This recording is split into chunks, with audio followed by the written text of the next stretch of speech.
topology. Do we have that in South Africa? How can we incorporate that to fight the scourge of crime? The resuscitation of 310-111, it's a must. I don't want to say it's non-functional. I don't want to say that, but it's a must. Because it had somehow made the civilians to be closer to the law enforcement. And we know that someone on the other end will answer when everything goes south. Why is not functional?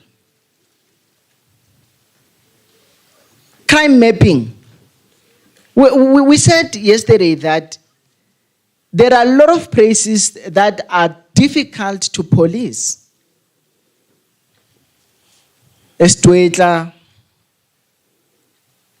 COVID, and other places. A sanitizer. CDC will say Enkanini. There are those places, Enkanini. Unstructured. But the deployment of drones might help to police such areas. Body cameras and face recognition. We've been preaching this. Let our law enforcement have body cameras. Policing plus safeguarding themselves. Because our police enforcement have been accused of shenanigans. Some of them are not true, or most of them are not true. But having body cameras might limit certain issues. And of course, recording the incident. And these comrades might assist in fighting the crime. Like Minister was saying here yesterday, the media will always protrude the dirty laundries and the goodness of what is happening. It will never do. So having these body cameras protruding how dedicated our ladies and men in blue will pick up the morale. And we spoke about the biometrics, face recognition. Is Home Affairs here? We need to link our systems with Home Affairs. It starts there. So we cannot use effectively technology if our database is not linked to Home Affairs. Because when you run the system, it must be able to pick from the database of the Home Affairs, who are you, where are you from, and all of that. So if there is that disjointment of our systems, how will we be able to fight crime? In correctional services, Prof. Matsaba spoke about the biometric of a finger. We can even generate the recidivism statistics that we've been saying it's not available. So this is very important. We can use this in our border post. BMA was alluding that yesterday. We can sort of search people's faces, where they're from, and so forth, whether they have a criminal background, what are they doing in the country, and stuff like that. I spoke of the drones. Very difficult areas to police. You can deploy the drones. In recent years, we had problems with cash in transit. We know there are points. We know there are escaping routes. So if it's N12, N1, and 14, and immediately the dispatch, we release the drone, it sketches the area. And it finds the escaping cars. Because of criminals are smarter. But law enforcement, we have to be 10 times smarter than them. And the technology is the way to go. I spoke about that. Mobile apps. I was very, very, President, impressed by the students from University of Limpopo. Honor students, they developed, or they're in a process of developing an app, one-stop show app that is linked to security, police, health. So if a student is marked in a campus, they are able to use the app to call or to signal whatever service they are needing. It could be ambulances. They will click that. It rings there. It uses the GIS to locate where the incident is. And the student is helped. Why our law enforcement are not having apps? And it's easy to obtain this working in collaborations with security companies because some of them, they have these resources. You look at your car tracking companies. They just have some of these apps. They have some of this technology. Why then are we chanting a different song? Whereas all of us were trying to fight crime. So we can have this app that is linked to law enforcement. Law enforcement can even they can even look, using the app, the problematic areas. We know them, the hotspots. How often they can patrol, how often they can go there, how often they can dispatch the visible policing there. Gun-Free SA would be happy to see this slide. The alternatives. We know that we are living in a very violent society. The minister said it is a sick society. So alternatives of fighting that, we can use, for example, your taser to instead of taking lives. But we know that criminals, of course, they are responding with violence. And of course, they are using live ammunition. The VR and AV.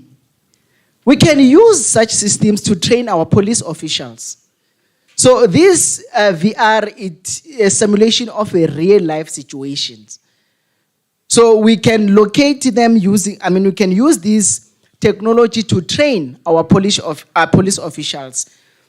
And see, in our context, we can even simulate Enkanini, Neztoitla, and all of that. And prepare them how to fight crime in such instances. In conclusion, of course, technology evolves all the time. It offers an opportunity to reimage and redefine the role of police in our society.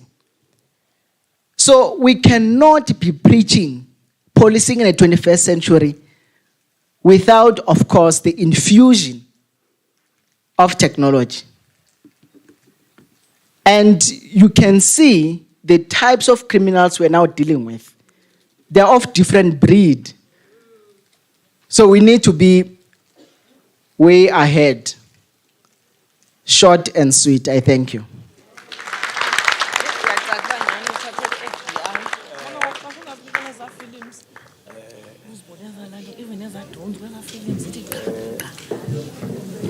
Dr. Makwena, Ninja Turtles. How good got a shame.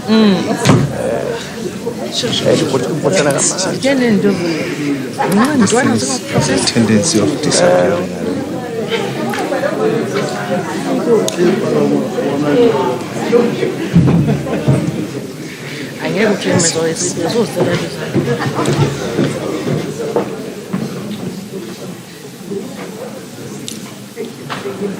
But she's the Lord. It's covered.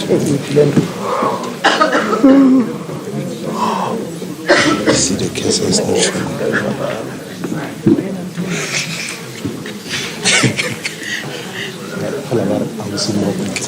But it's not a presentation.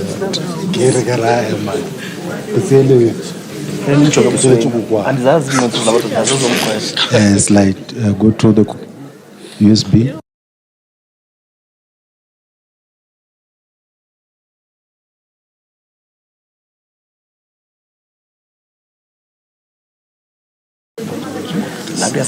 Policing in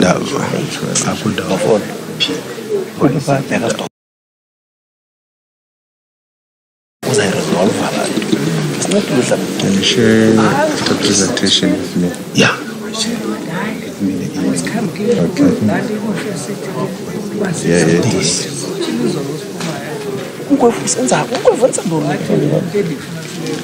Yeah, you can.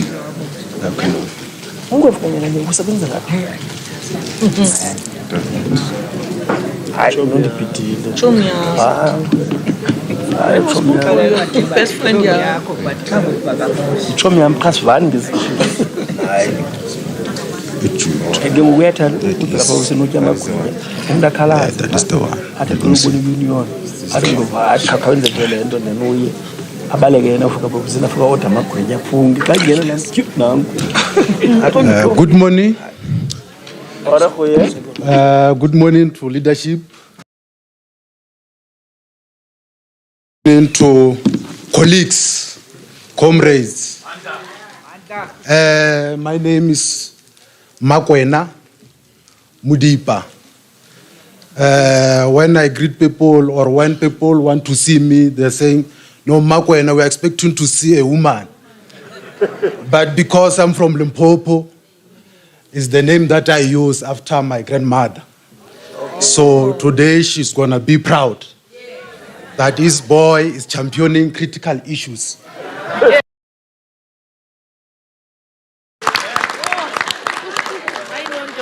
Affecting society. So I want to take a different angle because this is policing in Dab. We also have traffic policing.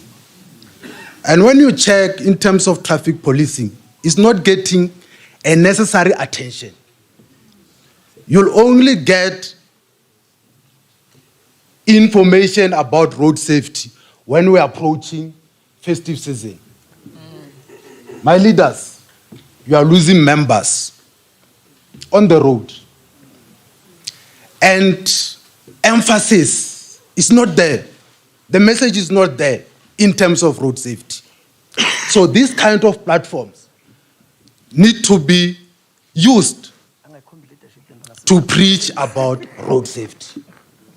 Then my topic, I had to align it to the theme, is advancement of technology in road safety, challenges and opportunities. Since I'm from academic space, this is a paper that I'm going to publish internationally.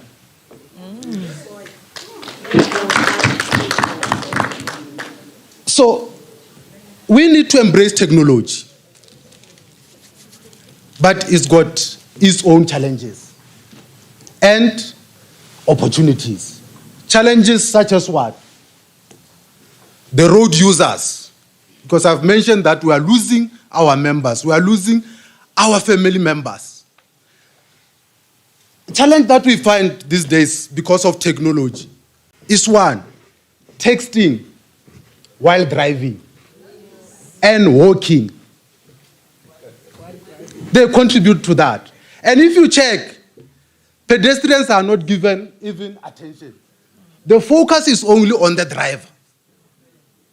But do you know that a pedestrian can cause an accident? Because you try to maneuver and make sure that that pedestrian is safe, but you end up causing an accident. So, by just texting, you can cause an accident.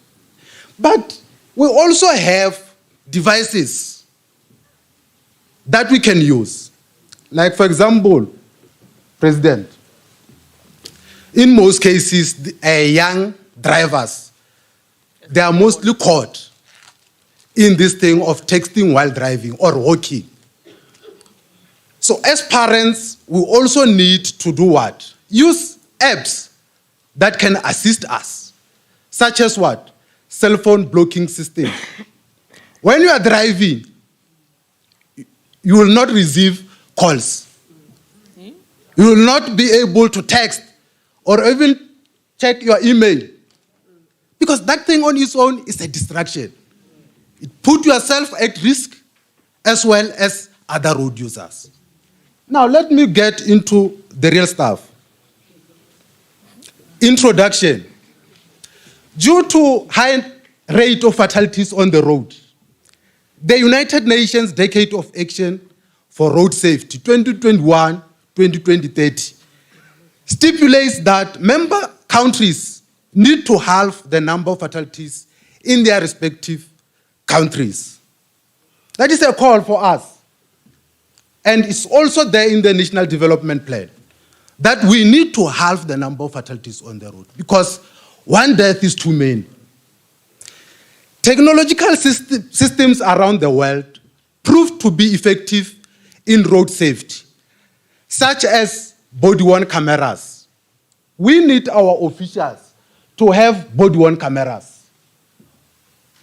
When I engage with traffic officials, they'll tell me that it invades their privacy. But it's not about you. You are enforcing the law. And these devices will also protect you. You've seen how our officials are harassed by road users. That device will capture everything, and you can open a case and use that evidence. You've seen in USA, they've used it when the racist police officials killed that guy, the black guy. They've used it in a court of law, and they ensured successful prosecution based on that evidence that was captured on a body-worn camera. Speed cameras. Most of our people like to drive at high speed. But on the road, we've got road signs saying on this particular road, you need to drive 120, depending on the type of the road that you are using. But most, they are speed stars. They are always caught 160, 2 something. Then when you ask that particular person, no, I'm rushing to FNB for a soccer match. But you are putting your life at risk. Because if you cause an accident driving at that high speed, the issue of survival is no longer there. So let's comply. And we need to use the speed cameras that are efficient and effective, and they should be maintained to get accurate results. Breathalyzer testing equipment. We've seen in Western Cape, President, they tried to test it. Then they put another guy, he ate buns. Then after that, they tested him. So it gave a percentage that is high. Remember, when you are driving, you just need to have 0.05 gram per milliliter in your blood alcohol content. But the question now is, but I didn't drink alcohol. I only ate these buns. So can you see that those breathalyzer testing equipments, they were not efficient or they were not maintained? So in order to get accurate results, we need to ensure that we get the best of the best and maintain them. These systems enables you to control, catch lawbreakers, and provide road safety. In recent years, it has been found that the problem does not always lie in what the driver can or cannot do, but what he or she actually decides to do. And the crucial issue is therefore to understand what motivates road users to act in a manner that it will put them and other road users at risk. When you are driving, it's all about decision making. The decisions that you take must be in line with the laws of the road. And that is what we always complain about, that road users are not complying with the rules of the road. So we need to deal with that. Then we have a statement of the problem. Since this is an academic paper, we need to have a problem. A traditional approach taken in road safety research has been to view accidents as a failure to cope with the perceptual motor skills required for a safe journey. And the task was therefore to increase driver skills. Now, let me put those who are working at the traffic environment on the spot. We have a problem at our DLTC centers, which contribute to this high rate of road traffic accidents. Someone can say, why? The manner in which our people get the driver's license is questionable. The issue of corruption needs to be addressed at DLTC centers. Over the media, our members are always caught in corrupt activities at DLTC centers. Just imagine, you ask a person to write a learner's license on your behalf. Also someone to test for driving license on your behalf. So will you be able to understand and interpret the rules of the road? You can't. Just drive. When you approach a traffic cycle, you'll see that people are not sure in terms of what to do. It's a confusion. But if you went through the learner's license, it's got everything. You tested it, not someone acting on your behalf. We call them jockey. Someone who acts on your behalf. Then in my research, I had to confront the driving schools to say, we as researchers, we know what is happening. And this contributes to high rate of fatalities on the road. Just imagine a taxi driver acquired learner's license like that, with a lot of passengers, or a bus driver. So we are putting our road users or passengers at risk of being involved in fatalities. So that is a problem that we need to address at our DLTC centers. We need to deal with corruption there so that we can ensure road safety in our country. Between 1 December 2022 and 11 January this year, 1,451 people lost their lives on South African roads. So this is a big number because one death is too many.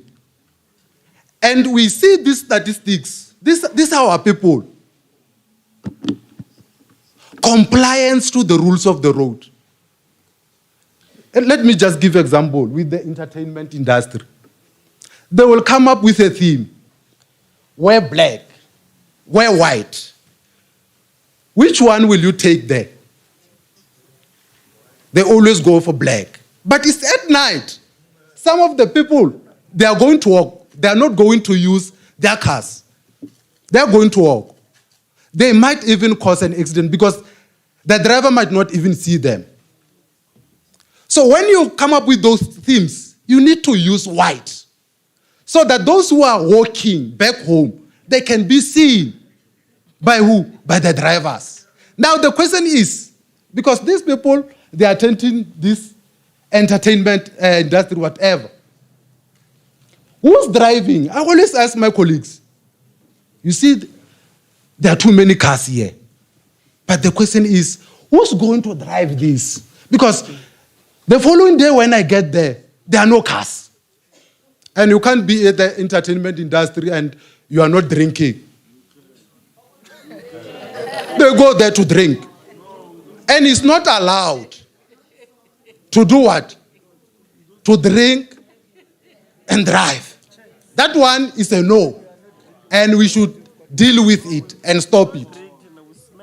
It is a fact, comrades, it is a fact that road traffic fatalities in South Africa are unacceptably high.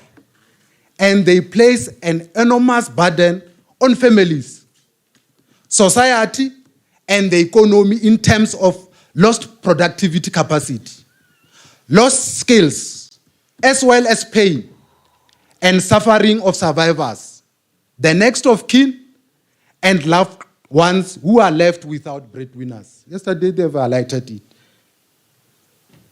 Some of young children, they are forced to join these gangs because there's no one who can provide for them. They have lost parents in an accident. So it is easy for gangs stars to recruit them because they can see that they are suffering at home and they need to provide.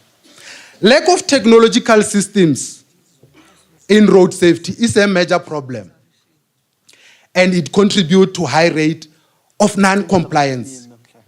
Because if you check in our country, people only comply in most cases. Only comply when they see traffic officials. Even when they see a speed camera that is working. If you go to City of Johannesburg, most of those speed cameras, they are not working. They even know. So they're driving at high speed. They don't even follow the rules of the road. So we need to ensure that we put the speed cameras at hotspot areas so that we can save lives.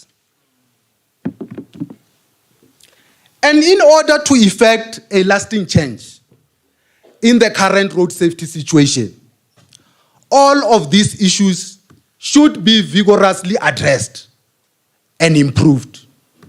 However, an improvement in the overall situation, such as ensuring a meaningful reduction in the unacceptably high percentage of road users who are not complying to the rules of the road, should be prioritized by road traffic authorities in South Africa. So road safety should not be treated as a festive season. People are going home, people are traveling. It should be 365. Starting from schools.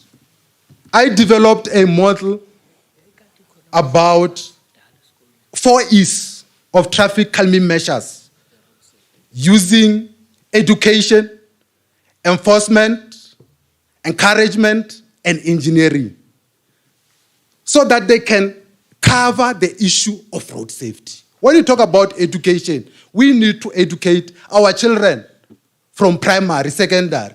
Then when we go to tertiary, because some of them, they are coming from privileged, let me put it like that, families. They've got cars. They are driving Polo as a student. So now, they need awareness campaigns, those people. That is part of education. Then we also need what? Enforcement. When we check the enforcement, we've got a problem there. There is no consistency in terms of enforcing the law. Why am I saying so? You stop someone or a truck driver driving an unroadworthy vehicle. Then that particular truck driver, he pays you.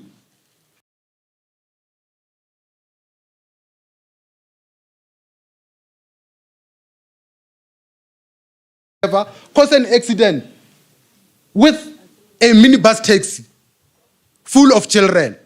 Who should we blame there? That traffic law enforcer. Because he should have stopped that truck driver. So we need to be consistent. We need to ensure that we encourage the safe usage on the road. And on the issue of engineering, we need to improve our road infrastructure. You've seen, even now, it's going to our national roads. In rural areas, it's worse. So we need to work together and identify these problems and address them. And budget should be allocated to improve the road infrastructure because it's one of the contributing factors to this high rate of fatalities on the road. Research methodology that I used in this paper. The methodology utilized in this study was qualitative in nature. The collected data was sourced from relevant sources and analyzed contextually without necessarily involving any quantitative techniques. Predicated on the nature of data required in this study, the presented discourse relied mainly on secondary data sources. In this process, documented and archival data were extracted from government gazettes, texts, periodicals, and other pertinent sources to complete this paper. Research findings, emerging themes, advancement of technology in curbing fatalities on the road.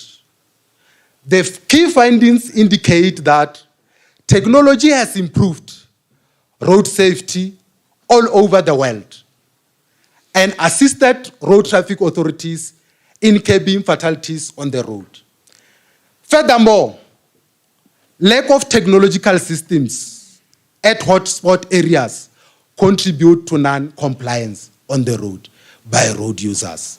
We need to ensure that these technological systems are erected at hotspot areas so that we can ensure compliance. Because most of the road users, they only comply to the rules of the road when they see law enforcement officials.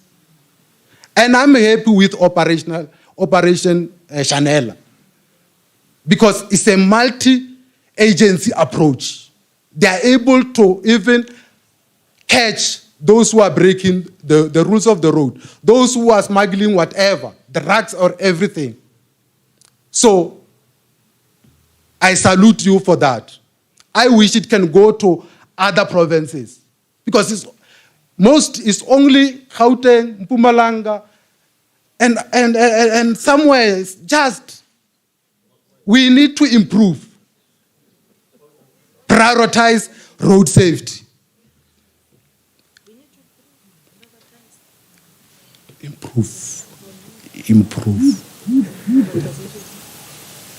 Emerging themes, as it continues, misuse of technological systems by road users. So it's two ways. In terms of the law enforcement, we need to use technology to ensure road safety. But there is another element from road users that it distracts them, this technology. Because most of the people, even now, when I'm presenting, some, they are using their cell phones. That is the reality that we are facing. So just imagine, now you are driving, also texting. Within a split second, you might even be involved in a road traffic accident. The findings further indicate that drivers or pedestrians using a cell phone, using a phone to talk, text, or browse the internet are less able to stay in the appropriate lane. When you are following that driver, you'll see it's not moving straight. It's going like that. So it means something is distracting that particular driver. Detect any changes around them is not easy. Respond in time, and drivers talking on the phone are also more likely to exceed the speed limit and not maintain a consistent speed. Furthermore, the emergence of advanced technological devices is viewed as one of the easily identifiable distractions for road users. Then, recommendations. Technology should be improved in the road traffic authorities and be maintained to assist in getting accurate results and ensure compliance to the rules of the road. There is a need for effective collaboration between technology providers and road traffic authorities in overcoming road traffic accidents. We should not just acquire those devices. We need to train our officials in terms of using those devices. Training should be provided to law enforcement officials on the use of advanced technology to ensure efficient and effective use of those devices. Road safety awareness campaigns should be strengthened nationwide, especially at hotspot areas. So that is why I'm saying it should be 365. It should not be only seen during festive season or during transport month. because people are dying on daily basis due to non-compliance. So we need to enforce the law consistently. Let me give example with Western Cape, with the taxi industry, the strike. What is the cost there? If you are not complying with the rules of the road, the law enforcement officials need to arrest you or take your taxi because you are not complying with the rules. Impound them. We should not compromise on the issue of law enforcement. If you are not complying with the rules of the road, then the law enforcement officials need to enforce the law, regardless of who you are. So we need to work on that. It is further recommended that road traffic authorities should be capacitated with resources to counteract road traffic accidents. We lack resources. In local areas, you'll find only 5 traffic officials working in a municipality with a lot of responsibilities. The question is, will they be efficient and effective in their mandate? No. We need to hire more traffic officials. And how can we get it right? Now, SAPS is recruiting 10,000.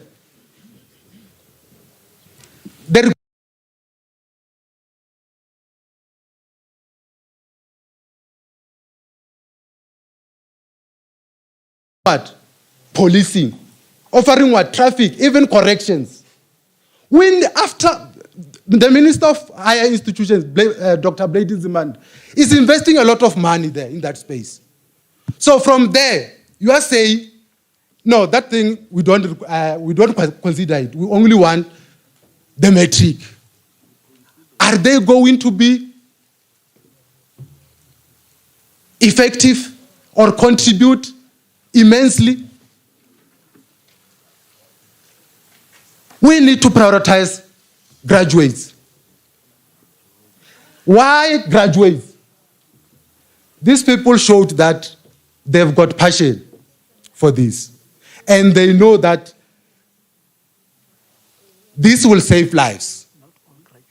Because when I enter there, I've got passion for what I do. Not someone who says, no, because I didn't get other opportunities outside.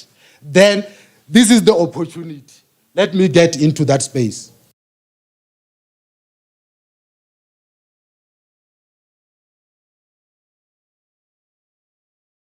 So I make this call. Let's prioritize graduates in the law enforcement agencies. Look at the gap. They're always playing with our officials in a court of law. President, my leaders. There is too much gap there. The advocate or the attorney has got a degree. But our police official has got what? Grade 12. Some, they even harass them when they stop them on the road. You can't say anything, you are a grade 12. So, but when we professionalize it and be in the system, people are going to respect our profession.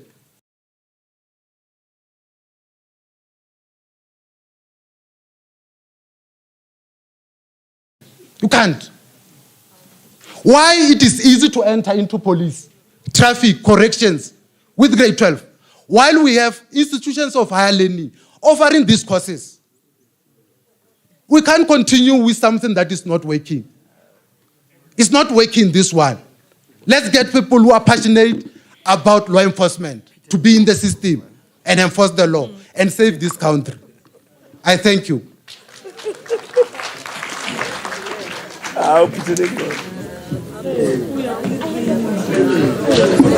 Amandla, very much. The issue of the recruitment is a matter that will be discussed during the commission. I think supposed to be recruited.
Is going to be very short because as I was listening, Chairperson, from yesterday, all the speakers that spoke, almost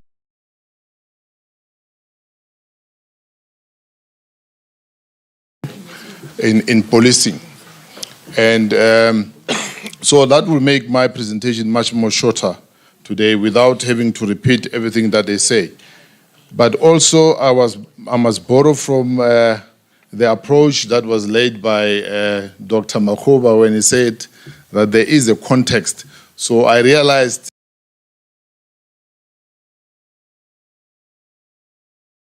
so that I don't have to repeat what was said yesterday. So I will almost show you what you saw already, but give you a different context of what I wanted to share with you. So from an overview point of view, I'll give you a little bit about the numbers that we have in the country, also give you the role, as I was asked to talk about the role, but I'll give you more about the observations that we have observed on the workings of the private security industry, but more particularly towards the positive things towards policing. And I'll try to stay away as much as possible from the challenges. In fact, I'm not addressing any challenges in my presentation solely because I think I'm here to offer solutions. We all know what the problems are already. And I'll talk a little bit about the contributions that technology is making in that space. And perhaps that's where I will also air my beef or my issues without problematizing it, if one were to say that. So that hopefully will be shorter. So let me give you the numbers without, I don't know why, presentations, okay, thank you. In terms of the numbers, so I'm just going to talk to, we have on our database almost 2.3 million security officers registered. And we have a category called active and inactive security officers. So the active ones are the ones that we say have been declared by security companies to us as people who are actively employed. And the inactive ones are the ones that are not necessarily, they are just idling. Some of them have registered in different sectors and so on. They're not necessarily working in the industry. So we also have a difference between a security officer and a security company, so that we know. In terms of that, we have over 30,000 security companies. There's a lot of them. So I don't think if at any point we want to utilize them effectively, we will run short of what we need to be using. So those are the numbers. The numbers you see on the screen there are the different numbers in provinces. Obviously, the most economically active provinces, your Gauteng, your KZN, as well as the Western Cape, are the ones that are leading in terms of the numbers. So that's what we are. So if we were to talk about the advantage of these numbers, if you look at, for instance, Gauteng, you have almost close to 1 million security officers in there at any given point registered with us. So let's move to the role so that we can then talk about the context. When I was looking at the approach to the context, I realized that there is so much of literature already available validating this topic. If one were to ask a question, do you think that the private security industry is contributing towards crime prevention or positive policing or reducing crime and so on? So there is quite a lot of papers. When I did my little research. So I said to myself, look, I'm not going to repeat what the papers have said. I'm just going to take a few of the main observations that we should be taking home as a positive towards answering this question. So the first one is that the private security industry, in most of the crime scenes, they are the first responders. And that is something that we cannot dispute. So that's an advantage.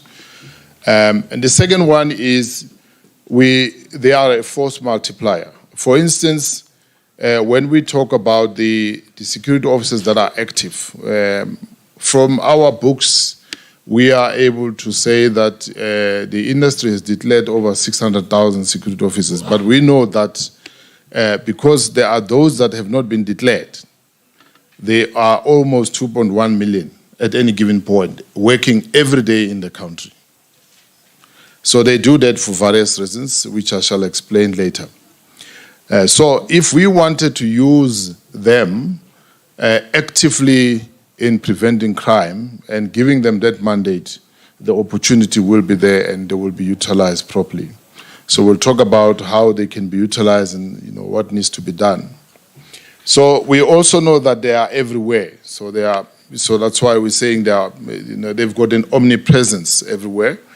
If you go out, you will not drive a kilometer without seeing a security vehicle in the main roads everywhere, simply because they are there protecting private clients who pay for them and they want their proximity around their properties and around their persons. And nowadays it's also very fashionable in other provinces that if you don't have bodyguards, I don't know whether what is the assumption there. If you don't have bodyguards, either you don't have money or you're not an important person. Because I see in other provinces, I went to one hotel, I won't name the province, almost 5 people walked with a group of people. Everyone has got bodyguards. So that's how important it is private security in preventing crime. And we'll say why we say they are preventing crime, because if you have people looking after you, nothing will happen to you. That's the assumption we have, right? So the stationary surveillance, I think the general also spoke about it yesterday, that we have security companies positioned in strategic areas, keeping an eye on what is happening in those areas. That is in itself a deterrent to criminals, because if they were to rob, for instance, a shopping complex and they look around, they surveil, they realize that at any given point is about 16 security vehicles, armed reaction. The likelihood of them robbing that vicinity, no criminal wants to do a job that will have comebacks. They want to take the money and walk away. So if it's going to be too much of a job to take the money, they'd rather go to a place where there is no security. So that helps us quite a lot. So there is a deterrence effect to that. So the other thing that we have learned with their role is that they do also participate in partnerships. And yesterday there was a lot of I think examples given.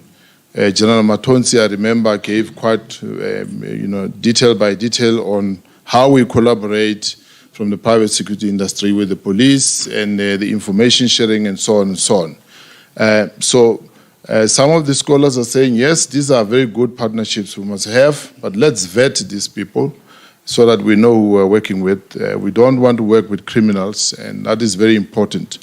So a few years ago, we did a research, and we came up with a monograph, I think, which was SADC-based, which details partnerships of the private security industry with state public, security agencies. And out of that, there are very interesting recommendations on the framework and how that can be done. And in fact, most of the models that we see today, that General Matonsi spoke about yesterday, are basically based on those most of those frameworks.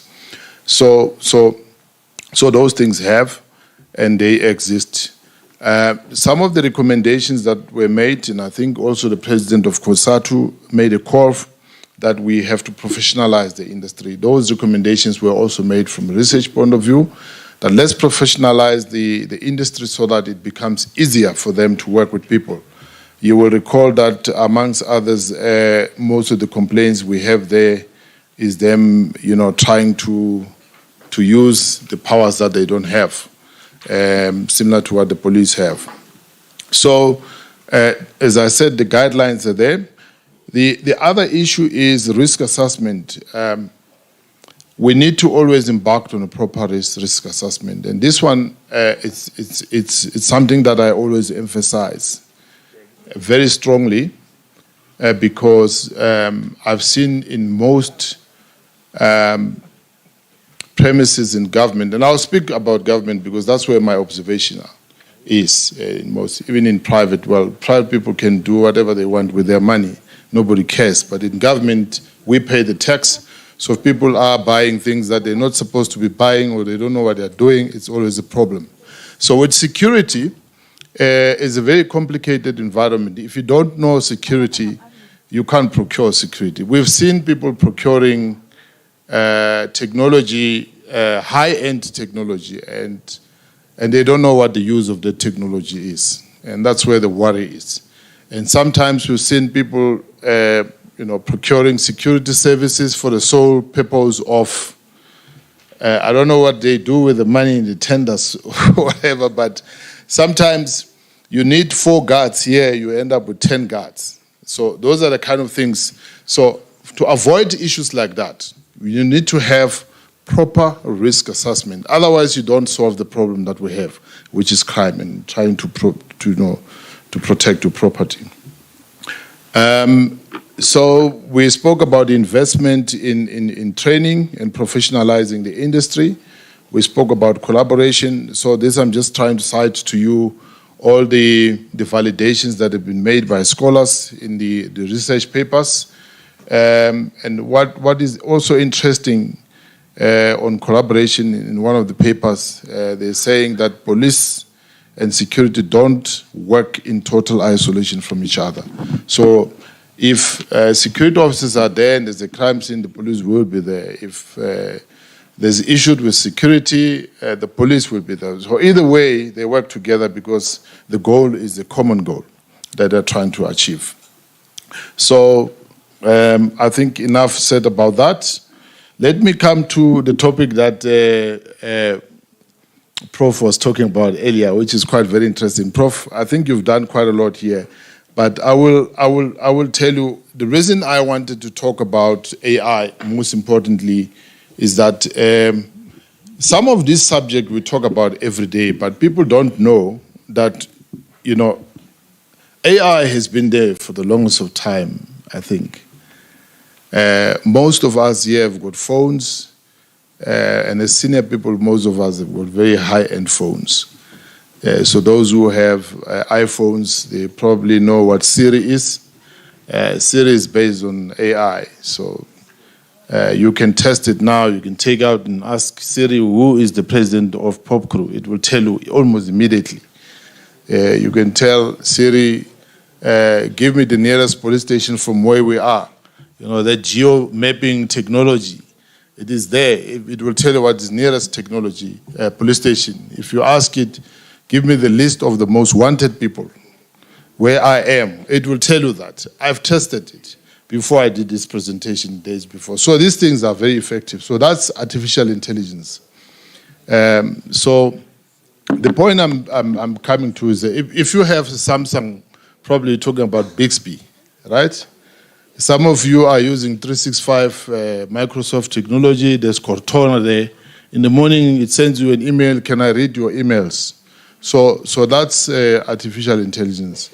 But these are technologies that we can use very positively in security. And some are buying this technology, but they're not using it.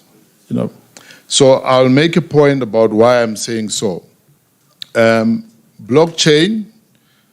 I'm mentioning blockchain because it's technology that exists. I don't know much about it. I'm not a technology person myself, but the little I've researched is that blockchain is very good. So I imagine one day if you have your police case system based on blockchain, so there would be no documents that get lost. There would be no evidence that get deleted there, because blockchain itself is designed in such a way that everything that is there is permanent. and the transactions can be validated. Evidence always remains original all the time. So that's how technology can assist us to use crime. Big data analysis, I think Prof spoke about it. When Prof was presenting there, we were talking about perhaps maybe we need to invite IJS to come and talk about what they have done in that space, because IJS is to solve some of this problem. Machine learning, and all these technologies. The advantage of this is that, in fact, if you remember that there is a lot of people who've got cameras and they record incidents in their cameras, but after 3 months they lose their data. So what's the point? What is the point? If you cannot take that data and store it in such a way that you can use it later to be able to solve the problems you want, then it's just useless to buy the technology because you're wasting money. You can rather buy a camera that looks every day and then deletes everything way after.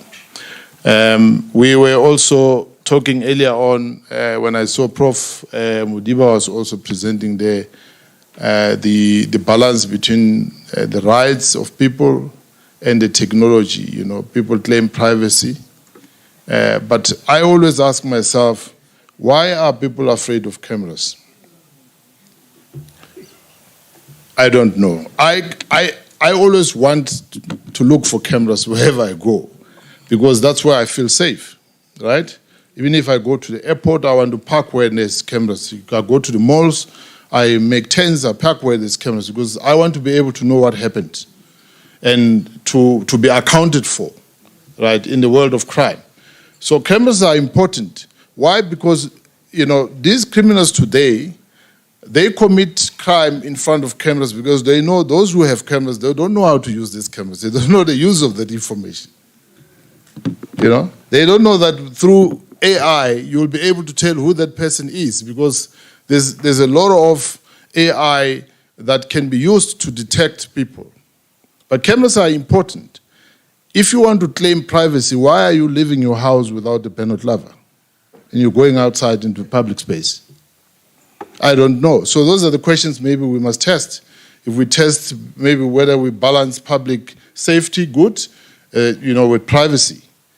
So I don't know. Maybe that's a controversial one. So, yeah, technology is there, and most of it, it sits with the private security industry, which is very painful because the state is paying a lot. Sometimes I don't understand why the security companies would have access to data with Home Affairs as well as eNetis, but the state doesn't have. I'm sure you've seen that in residential areas and so on. So that's very painful. So let's make sure that we take advantage of that technology. Facial recognition, I think Prof spoke about number plate recognition, gait analysis, technology. This is all AI-based. Emotion detection. So you will be able to know people with anxiety. Behavioral analysis, video analysis. All of this technology exists already.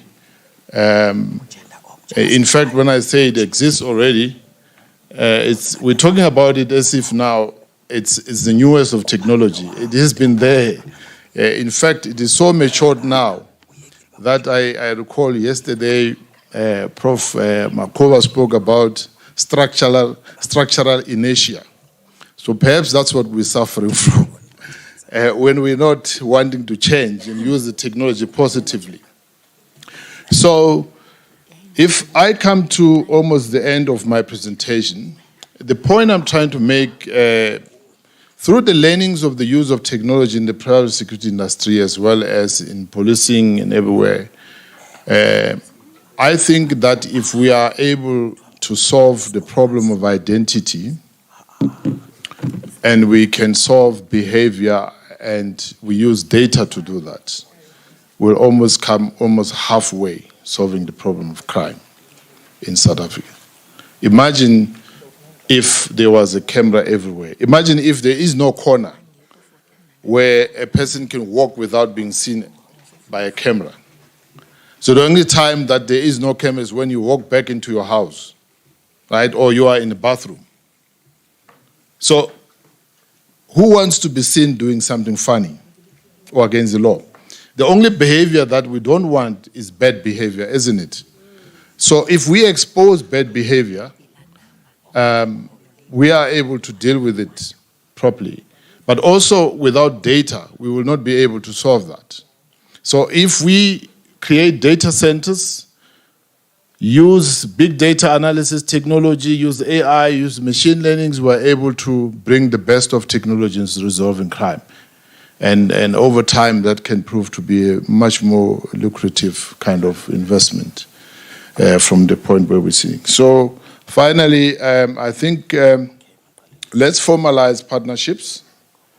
One of the recommendations is that perhaps consider extending some powers to security officers, legal powers, so that they can be able to do some of the functions that the police are doing, because they are there in big numbers, so they will be able to assist. In other words, in other countries, for instance, they use security companies to hunt for the most wanted people, because they have the money and the technology to track those people.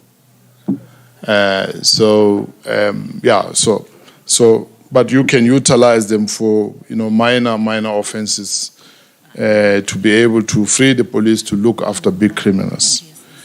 Let's leverage technology, and others are saying let's make sure as we work with the industry we maintain accountability of their actions, and that's very important. And that brings us to the end of my presentation. Thank you very much.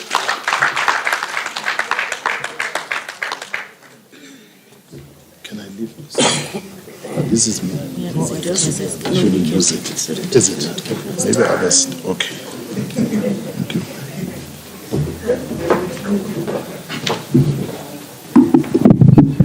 Quite informative. A lot of things that we still have to work on the state security.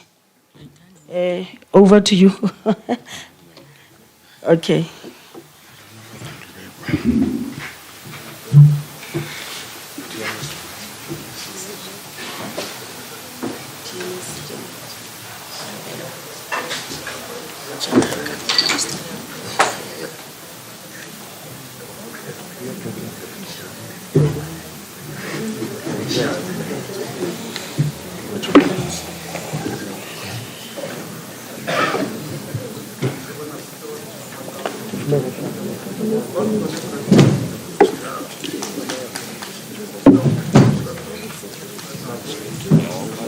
Ufunile invite, you're supposed to attend.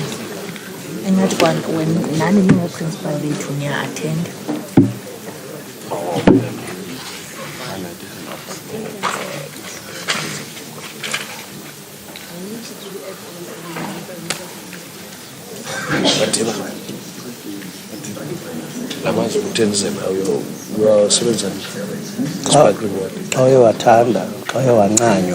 Uze nawo beke apha.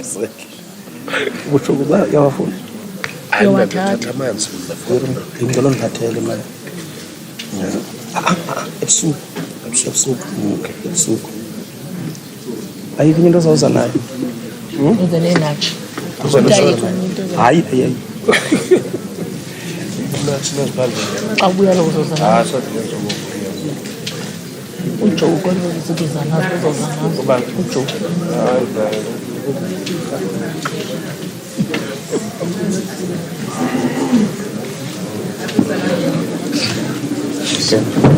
The targeted audience and negotiators that were appointed at your respective AGM, chairpersons, and mandate givers, principals. The visit to your respective provinces are scheduled for that is before and authorize the dates. 10.6. I want the PSC to the IPC yaqala IPC kalo. Your PC no. Okay. And the ladies we confirm which chamber noba is available because we did change one. We'll wait for General just to attend to the issue of the stick. He will be back in a few minutes.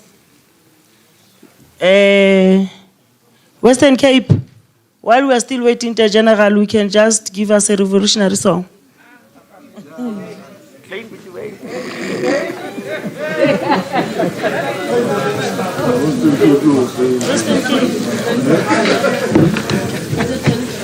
Let me see. Is it? Are you using what are you using?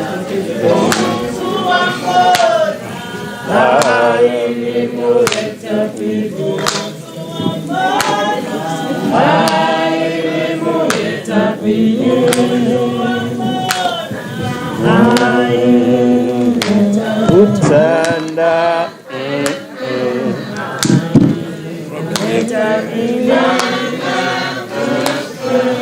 That's a real mistake.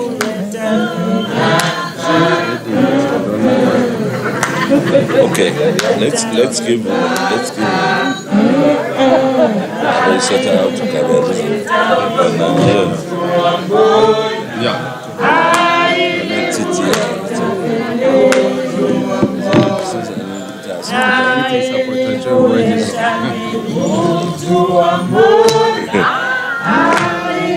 Ngenaphi na ngikabela utsabutha kanjani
The president alone will come after here. Can you sort it out? Can you call me?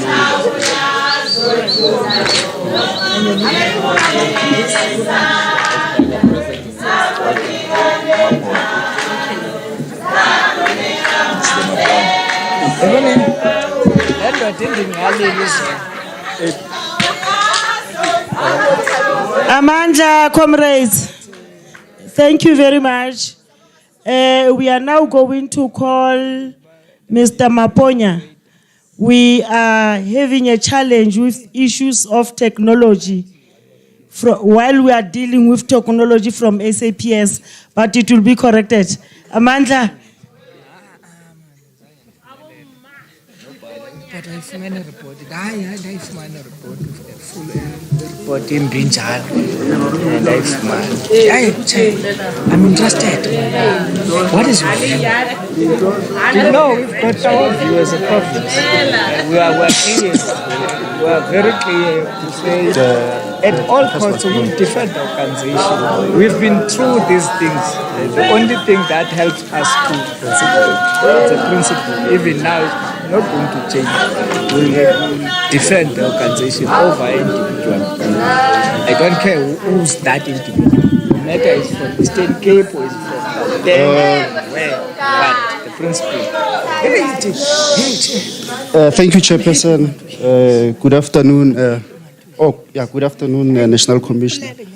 Let me allow me to say all protocol observed.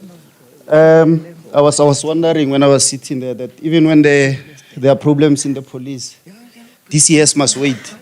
But at least we were given the platform. So mine, I just want to take a different direction from what the speakers have been talking about. The perspective was always that we should be doing this, we should be doing this. So we at DCS, we just want to present what is it that we're doing. to solve the challenges that or to solve the problems that we're having. I'm going to talk about just 8 projects here that we're busy with. We've got electronic monitoring. So the objective here is to optimize the effective supervision of probationers and parolees, and also to reduce overcrowding. So we worked here with the CSIR to develop an ankle bracelet that we're going to tag awaiting trial persons or parolees, and then we can monitor them electronically. So at this stage, we are about to pilot this project. So the 10 devices that we commissioned CSIR to develop for us, they are available, and we'll be starting that pilot soon. And then there's a biometric device. So this is a device that we're going to use to, I remember Prof, I can't remember his name, Machaba, saying that at DCS we're counting like this. So here's a solution. We are going to count like this with this biometric device. So this is also the prototype device is available.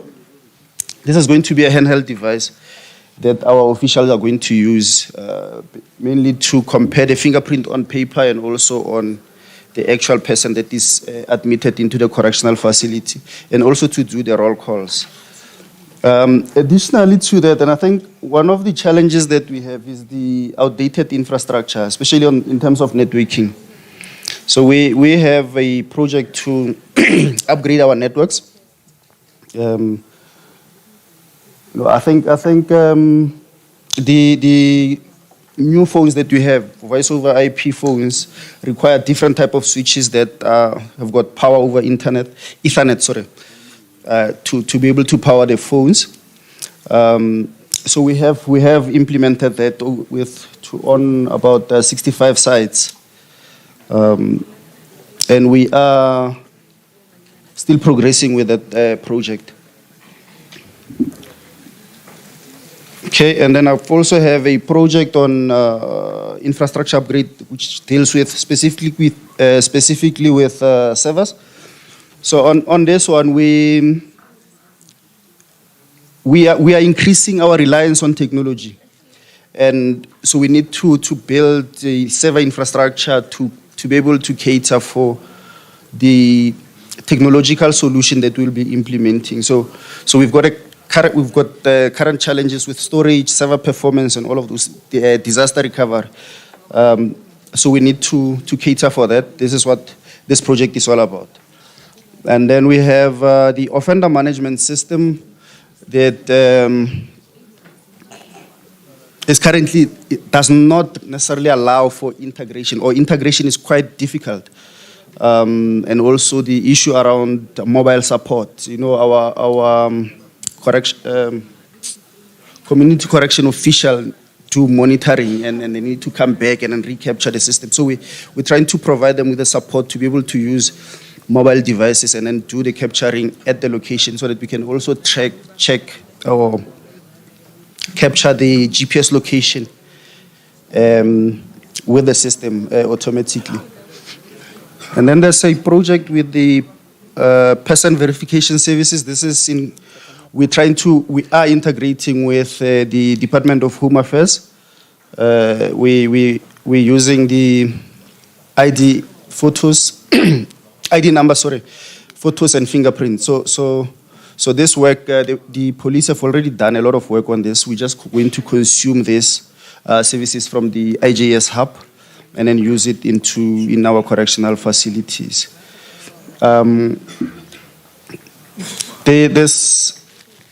We also have offender video visits.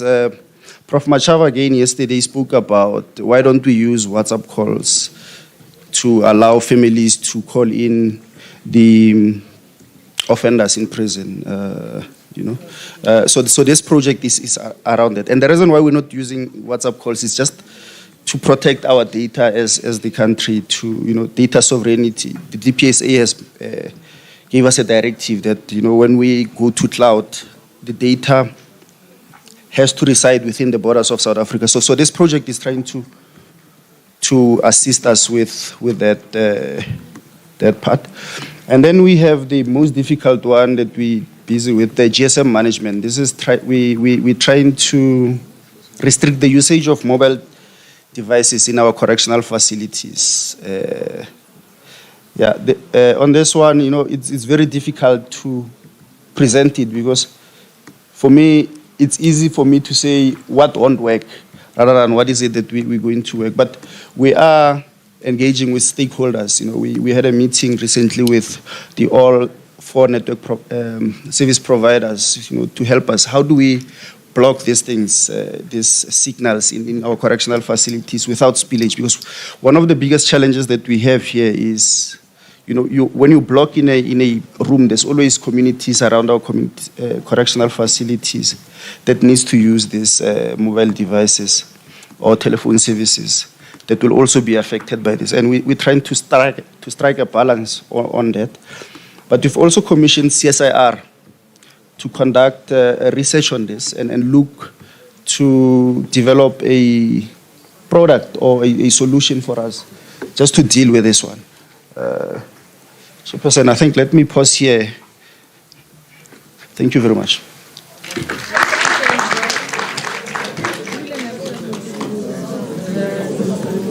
So quick. I'm a doer, not a prophet. Thank you very much. SAPS, are you ready? Okay.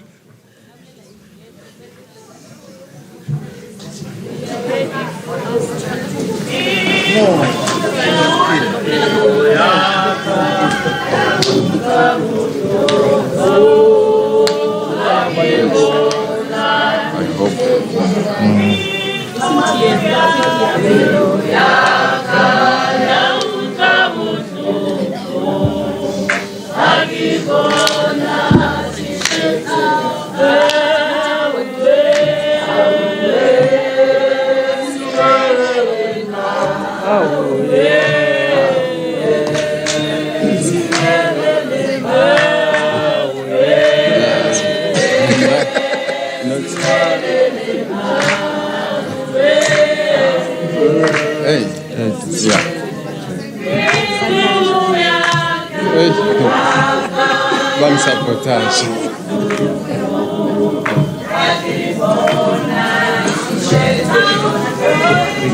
No, it's fine.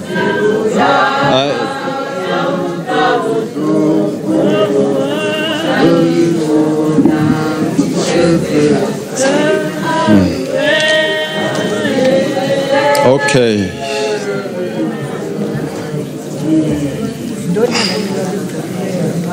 Good afternoon, President and your entourage, the executive in the House, the academics, the executive of the government that are here presented from Correctional Services and South African Police Service and other departments, colleagues, ladies and gentlemen. I'm from the South African Police Service attached to the environment that is dealing with technology there. I think the main purpose of the presentation will be on understanding what the police are doing as we are fighting the crime in terms of the technology. As the question has been asked, are we losing the battle in fighting against the crime? As we are fighting the crime, what technology are we employing in order to ensure that we are fighting the crime in a most sophisticated way, or that is make us work smarter? I'll introduce the topic and discuss about the technology that is currently used and discuss the alternatives that we have, and also talk about the justice and public safety, which is equivalent to our JCPS cluster, the trends that have been researched. This is not coming from only South Africa, but it's something that has been happening in the world, and talk to the critical success factor, and I will conclude in that one. But in the introduction, I would just say the speakers that were speaking yesterday and even today, that they were speaking, they were emphasizing the point of the technology is evolving. Even with our subs, as we prevent and combat crime, we cannot shy away from technology because we are compelled to use it in any way. Because if ever we're not using it, the criminals are using it as well, which we have to make sure that we investigate those crimes. And the society that you are serving, that are expecting service from us, they're already advanced in technology. So we are compelled to use it. We cannot be able to shy away from it. But as we also using the technology or adapting to the technology, we need to be mindful of what are the challenges that might they bring forth. Because the issue of privacy, the issue of the trust, we need to gain trust from the citizen that you are going to serve with the technology. If ever there's a disjuncture, the collaboration is not well defined between us and the community, they might not trust the technology that we'll be employing, we will be adopting for them. So, as we look at it, the main key issue that we need to, that I would like to express from during this conference is that there are a lot of processes that we cannot shy away from, but those processes are there to, some of them are the mandate that we have to enforce and we have to accomplish. But those processes need people, the people with adequate and right acumen to perform the tasks that are at hand, and for them to perform those tasks efficiently and effectively. They might need the technology. Without the technology that they will require is the technology of the day, not the technology of yesterday. And that will also cause us to have a mind shift, or we cannot operate as if we are operating in the previous century. We have to operate as we are operating today. Yeah, one of the technologies that you already know about, the CCTV, I think the CEO from CIRA talked a lot about the cameras. I cannot express more because I think he explained everything about the technology that we are using. But technology, the CCTV cameras or the cameras that we can be employed at the stations or for safety at our station, for access control and everything, we cannot only rely on the technology at CCTV cameras. They need people behind them. For analysis, we cannot say, because now there are cameras, everything is working fine. They will still need the people with the right skills, with the right mindset to monitor those cameras, because there might be some sort of analysis that will need human factor. The artificial intelligence might be there, but there must be people that you still have to use to do that. Another solutions that we have, we've got intelligence-led policing related applications. We've got the system that we are using. The first three systems is the system that we are using at our forensic science laboratories to manipulate or to work on the data or to manage evidence that we require, to get from the scene of crime or any other information that should go through the laboratory processes. We are using those systems. Those systems are accredited, and we have got the laboratories in Cape Town, in Pretoria. There's also another one that's going to be open officially launched in PE as a full-blown laboratory, but there's also one in Durban. I know there's a cry in terms of the delays that are happening in the forensic laboratory in terms of the autopsy that are delaying and the verification of the death or anything that is related to the GBV sometimes, but we are working on it. There are systems that are there, we just have to beef up. The SAPS mobile app, I think there's the app that we are trying to interact with the community. They can report, they can do tip-offs, they can report crime, they can also search the station on the app. The safer city concept or smart city concept is one of the initiatives that we are embarking on, and we are trying to engage with the municipalities, with the metros. The team from Visible Policing and other division within the South African Police Service are working on this. There's also some cities that are already satisfied, like in Durban, we've got the safer city concept that is already operational and is accredited, is on in the world map because it is happening. But we can do more. At this stage, we are still lagging behind because the problem is mostly the infrastructure. South Africa is not well equipped in terms of the infrastructure. Most of these systems that we need in the safer city process, they require a big broadband, of which we are still lacking behind in terms of the broadband. Our network, our connectivity is lagging behind. But South Africa Connect, which is driven by the government, is going to take us a little further on that. We've got other systems that we are also using for policing. The incident reporting information system, which is normally used by the public order policing when they are doing their operations. We've got a global management command control center system that is used for dispatching, reporting. When you call 10111, they can geolocate you, where you're calling from, and be able to assist. Those system is there. We've got operational planning and monitoring solution. When we are having an operation, we plan the operation, we capture everything so that the reporting that will be happening while the operation is running is reported through that system. The IRIS and the OPEM can be joined together to get enough information so that the operations that are running are reported correctly.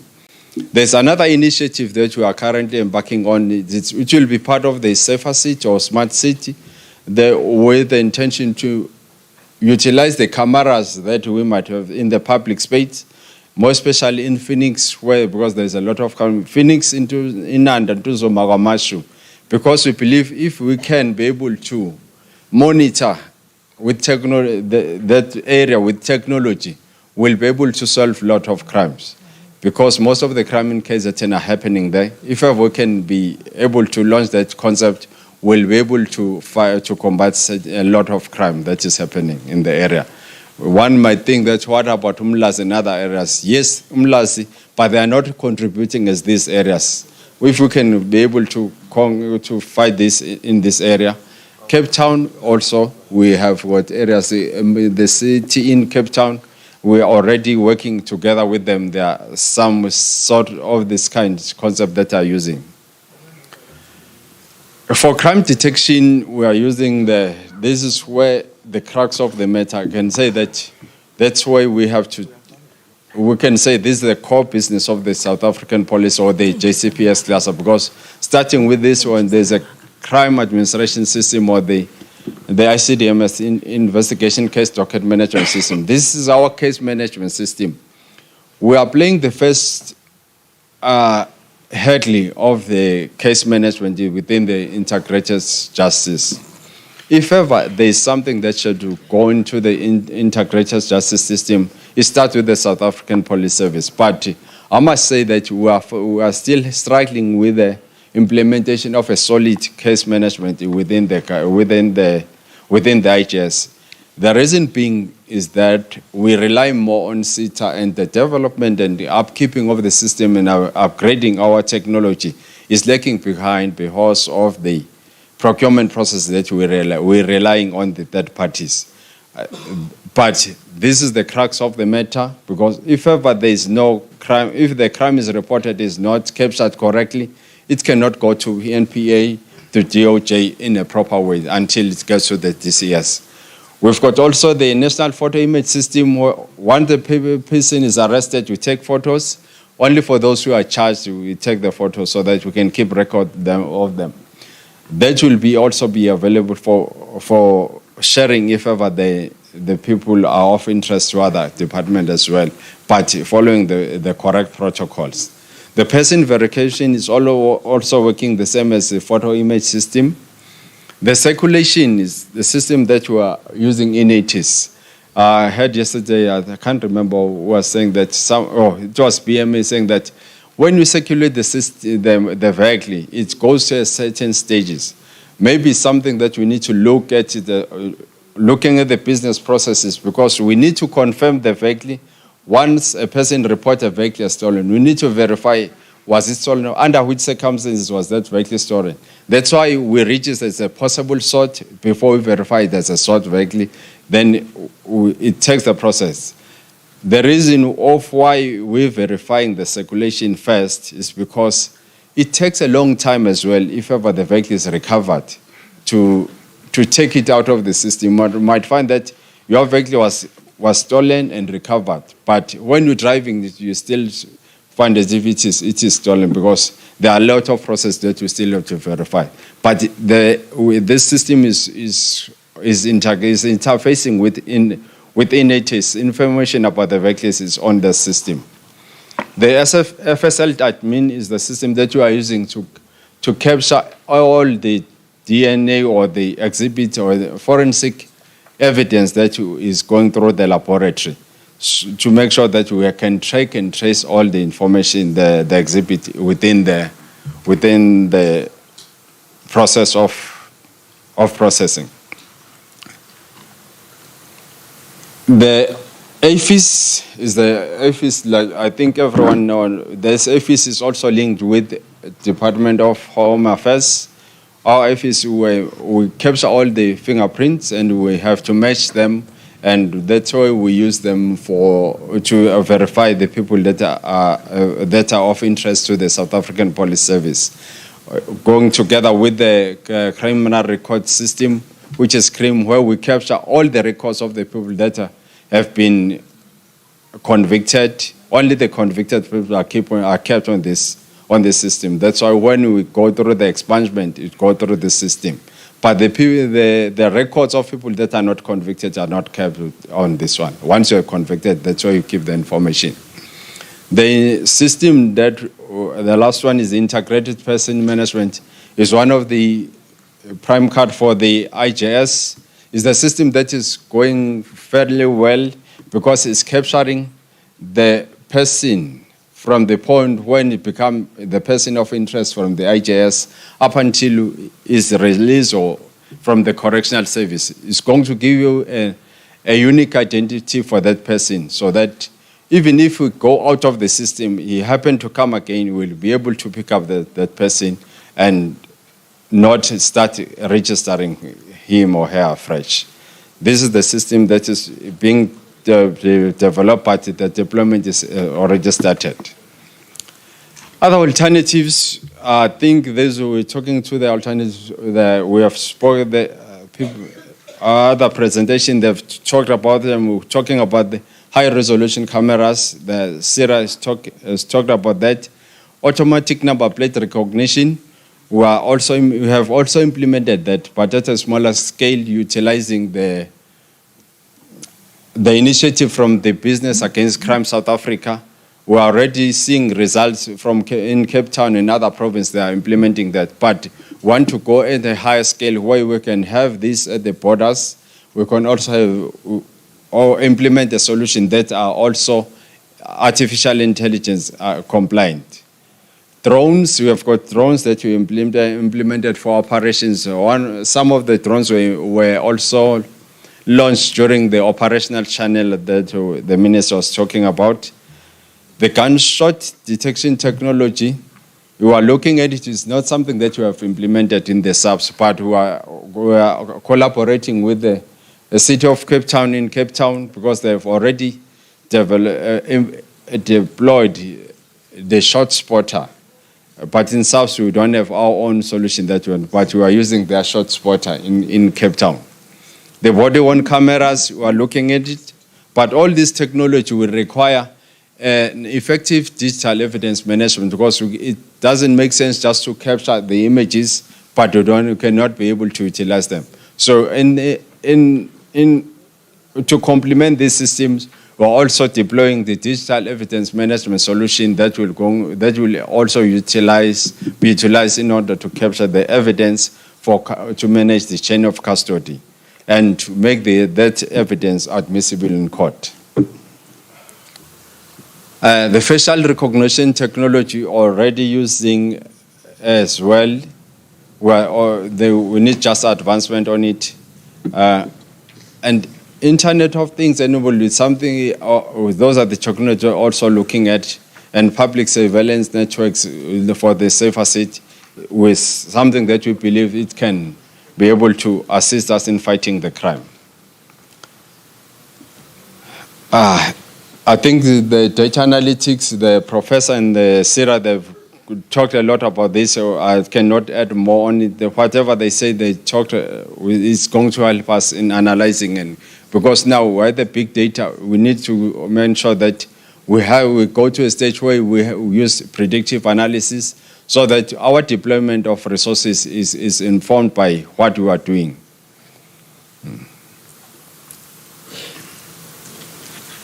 Yeah, this is the impact of which it was also talked about by the previous speakers. I don't want to dwell much on it. But the challenges and considerations we need to check is to consider that as much as we are going to deploy this technology, there's a privacy concern. Like the cameras, the concern is not only coming from the side of the police, but also the community. Once they see that maybe you are infringing their privacy by using the camera, they might be concerned. Or those that we remember that even the Constitution, the human rights, say they still have the rights. We need to go to the legislation. Are we allowed to just to impact or to affect their privacy?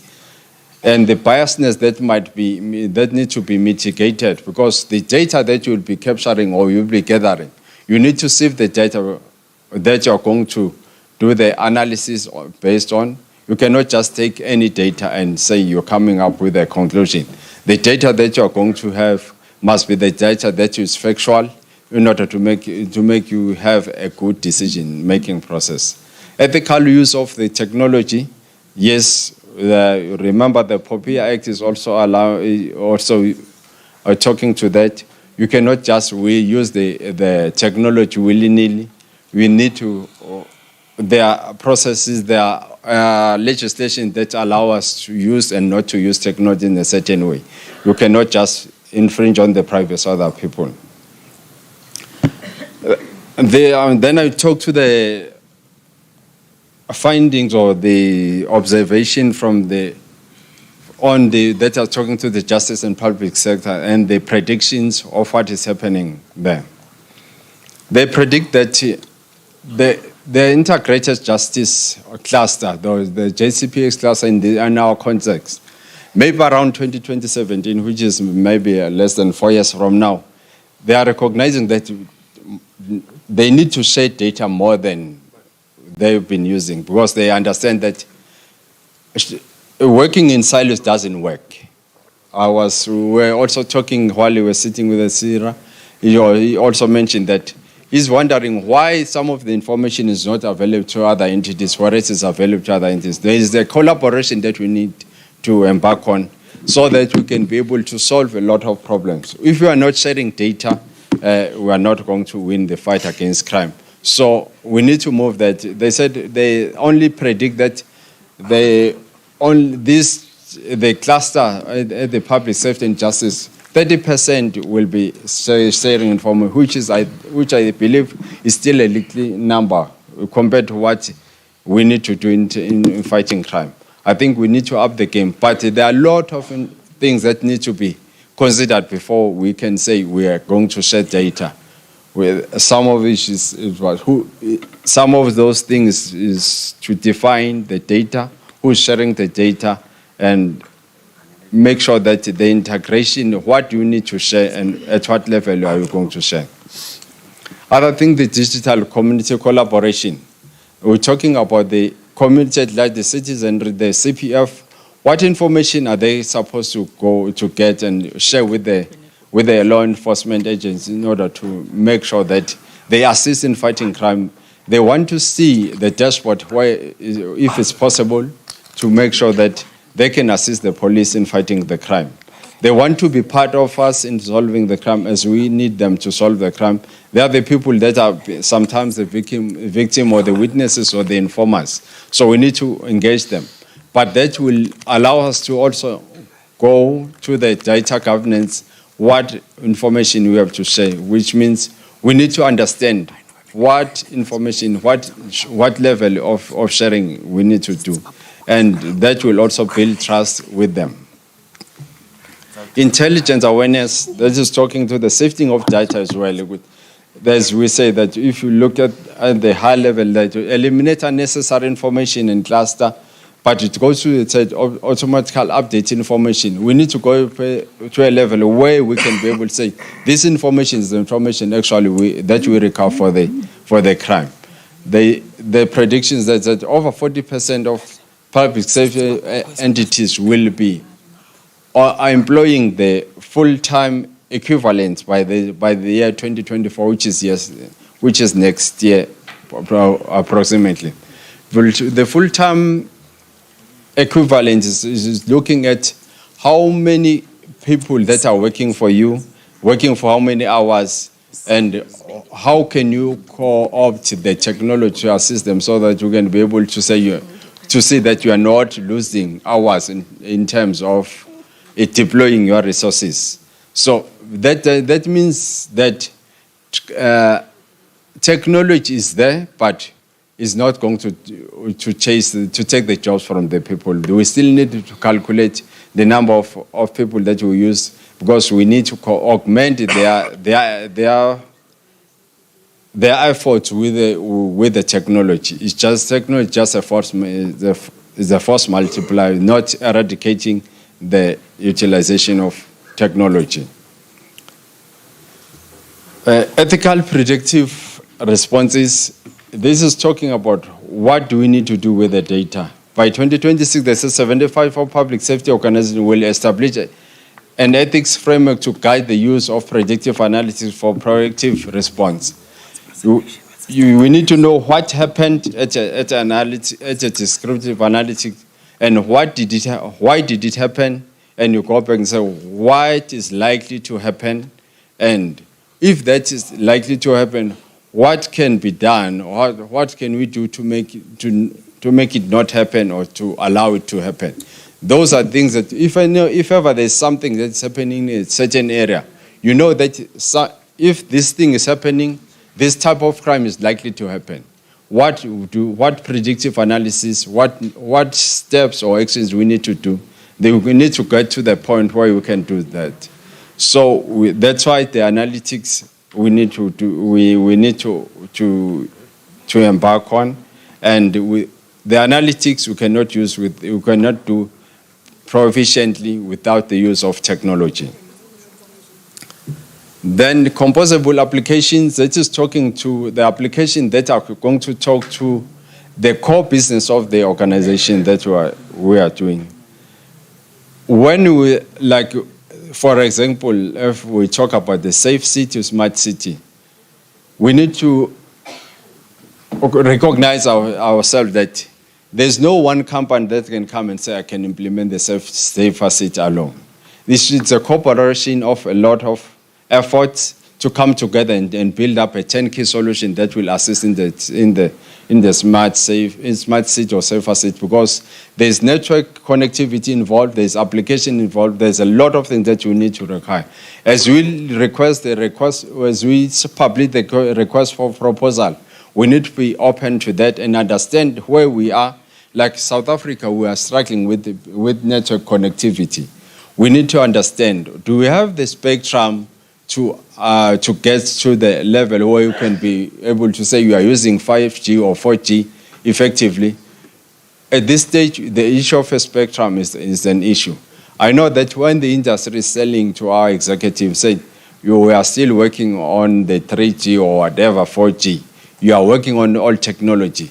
And the executive willy-nilly might say, okay, we need to move to the 5G technology. But not forgetting that the spectrum is not available as yet. So we cannot be able to launch the technology that is operating at that level because the spectrum is not there. The frequencies that might be utilized by that kind of broadband is not readily available. Maybe some issues, they say there's also some issues. There's other companies, they can say they can implement a lot of things alone. we need to guard against that, and as we do the request for proposal and implement technology. The critical success factors, the first one is talking about the establishment of effective and efficient infrastructure. Our infrastructure in terms of the network connectivity is a serious concern. And also the hosting services. If ever we're not going to adopt cloud, we are going to have a problem in deploying technology in an effective way. Cloud computing is the way to go for predictive analysis or dealing with big data. If ever we're not at that stage, it's going to be a serious concern. We need to establish our infrastructure because the technology solutions are there. It's like having the Porsche, the Mercedes-Benz, but you don't have the road, or you have a gravel road. You don't have we cannot store data in a well equipped environment for hosting purposes. The streamlining of acquisition process is one of the issues that you are struggling with. Let's take, for instance, the CSIR is also a parastatal entity.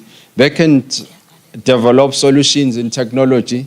Then the application might find that the technology solution that they have is useful, can add value to fighting the crime.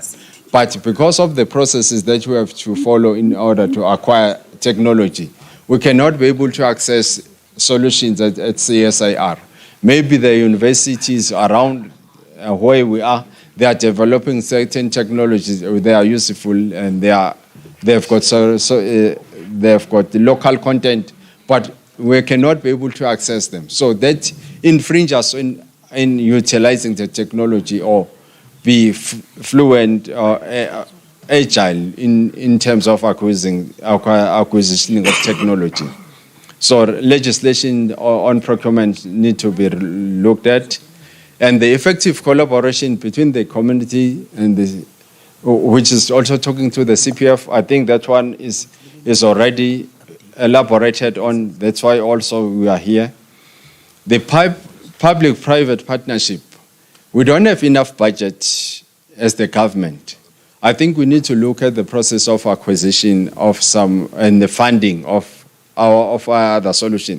Let's take, for instance, to deploy network or to deploy hosting services will require billions or up to trillions rands to deploy. We don't have such budget. But if ever we approach the private sector to say, deploy technology or information and communication technology for us,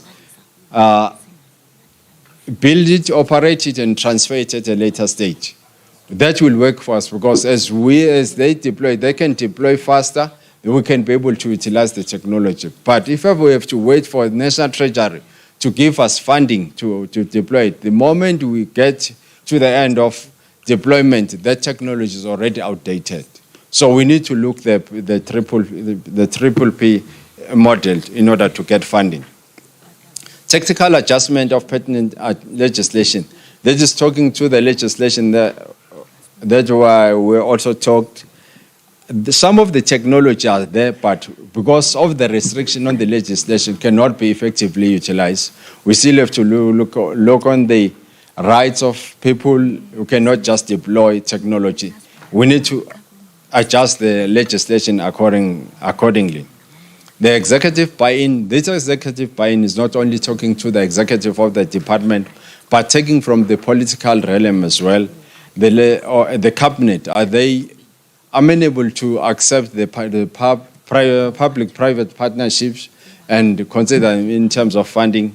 Are they willing to change the legislation? Are they willing to consider, even at the executive level within the organization, are they willing to consider technology as a strategic resource? Because sometimes we find that technology is only remembered when there's a problem. But when the executive are planning, they are planning without considering that they will need technology. Let's say, for instance, if ever the organization is building, let me talk about the South African Police Service. If ever they are building station they don't accommodate the technology environment or during their planning and design. Only when the police station is finished, they will say, we need technology in the station. Then you have to start digging now, doing the cabling and putting the technology. They might find that the infrastructure equipment was not dedicated a space, only to find that now the nature of the office or the office space for the infrastructure that we require is not even accommodated in the building. Such things need to be looked at. And the last one is corporate governance, strengthening the DPSA framework on the corporate governance is also strengthening that the accounting officers should make sure that now they ensure the corporate governance, not only for the ICT, but for all the corporate governance, of which ICT is part of the corporate governance that they have to do. In ensuring that they don't have to delegate that for that accountability, but they must make sure that all the governance-related issues regarding technology or the corporate, the functioning of the organization are well done.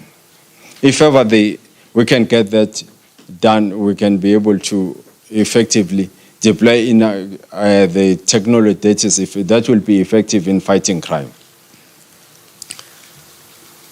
In conclusion, I think it's just to say we need to make sure that we consider technology as a strategic resource. As we employ it, we need to make sure that we don't infringe on the right of other people, and they try to follow the trends in terms of what is available. And the other point that was also stated yesterday is South Africa might not be seen as investing much on research and development, of which is also a concern. But that might be because there's a limited budget that's allocated in the technology environment, and we need to up the speed on that one. But technology is the key and can make the fight against crime more easier and more effective. I thank you.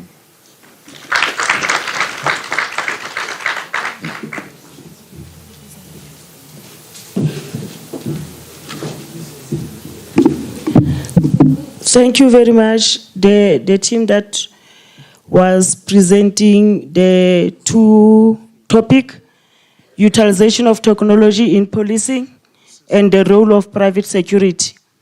We are now going to call our own Dr. Padi Lohotla, to come and talk on the impact of socio-economic challenges on the rising levels of crime in South Africa and what needs to be done. Thank you.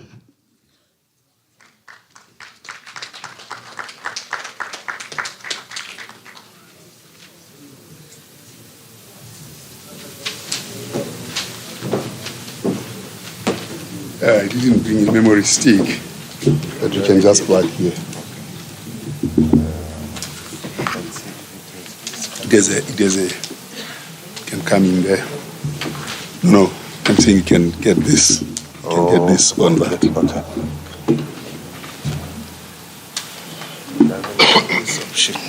No, it goes into that one. That goes and it comes to mine. Is it too big? Oh, okay, no then. I need a memory stick. Okay, I'll bring a memory stick.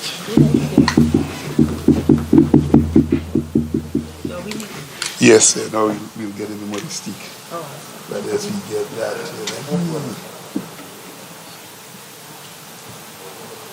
time is.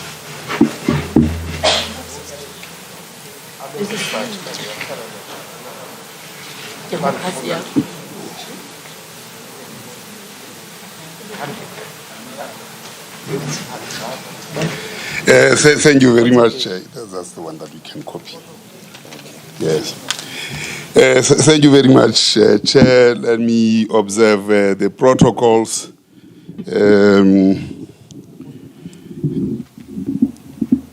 that have the protocols that have been set.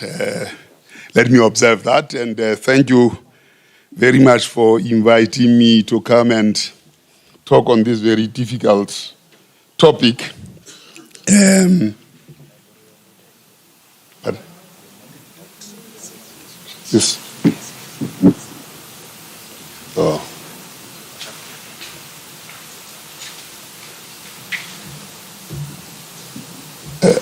Are you not able to? Well, we are trying to download the presentation onto the. Let me do this.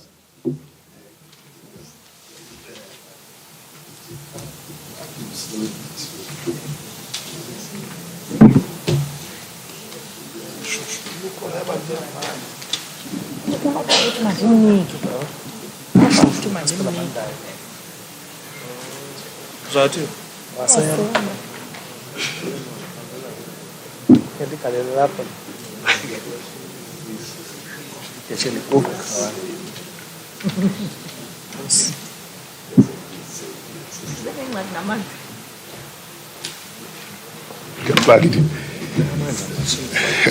I'll greet again. Madume ha fail. Dimano isibohobe.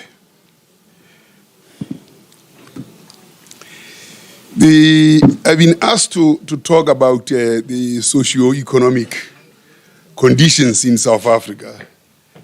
But as I do that, I would like to argue that you as pop crew, you have this civil rights responsibility.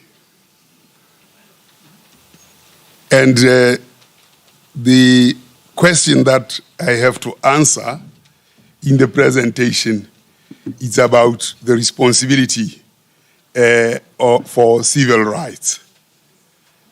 And crime in SA, that one. This one. Yes, that one. And I think it's opportune for yourselves to be addressing this very important topic of crime, because it has taken too long.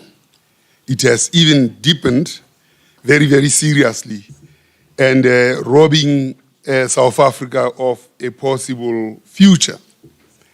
I have many slides, but a lot has been already discussed around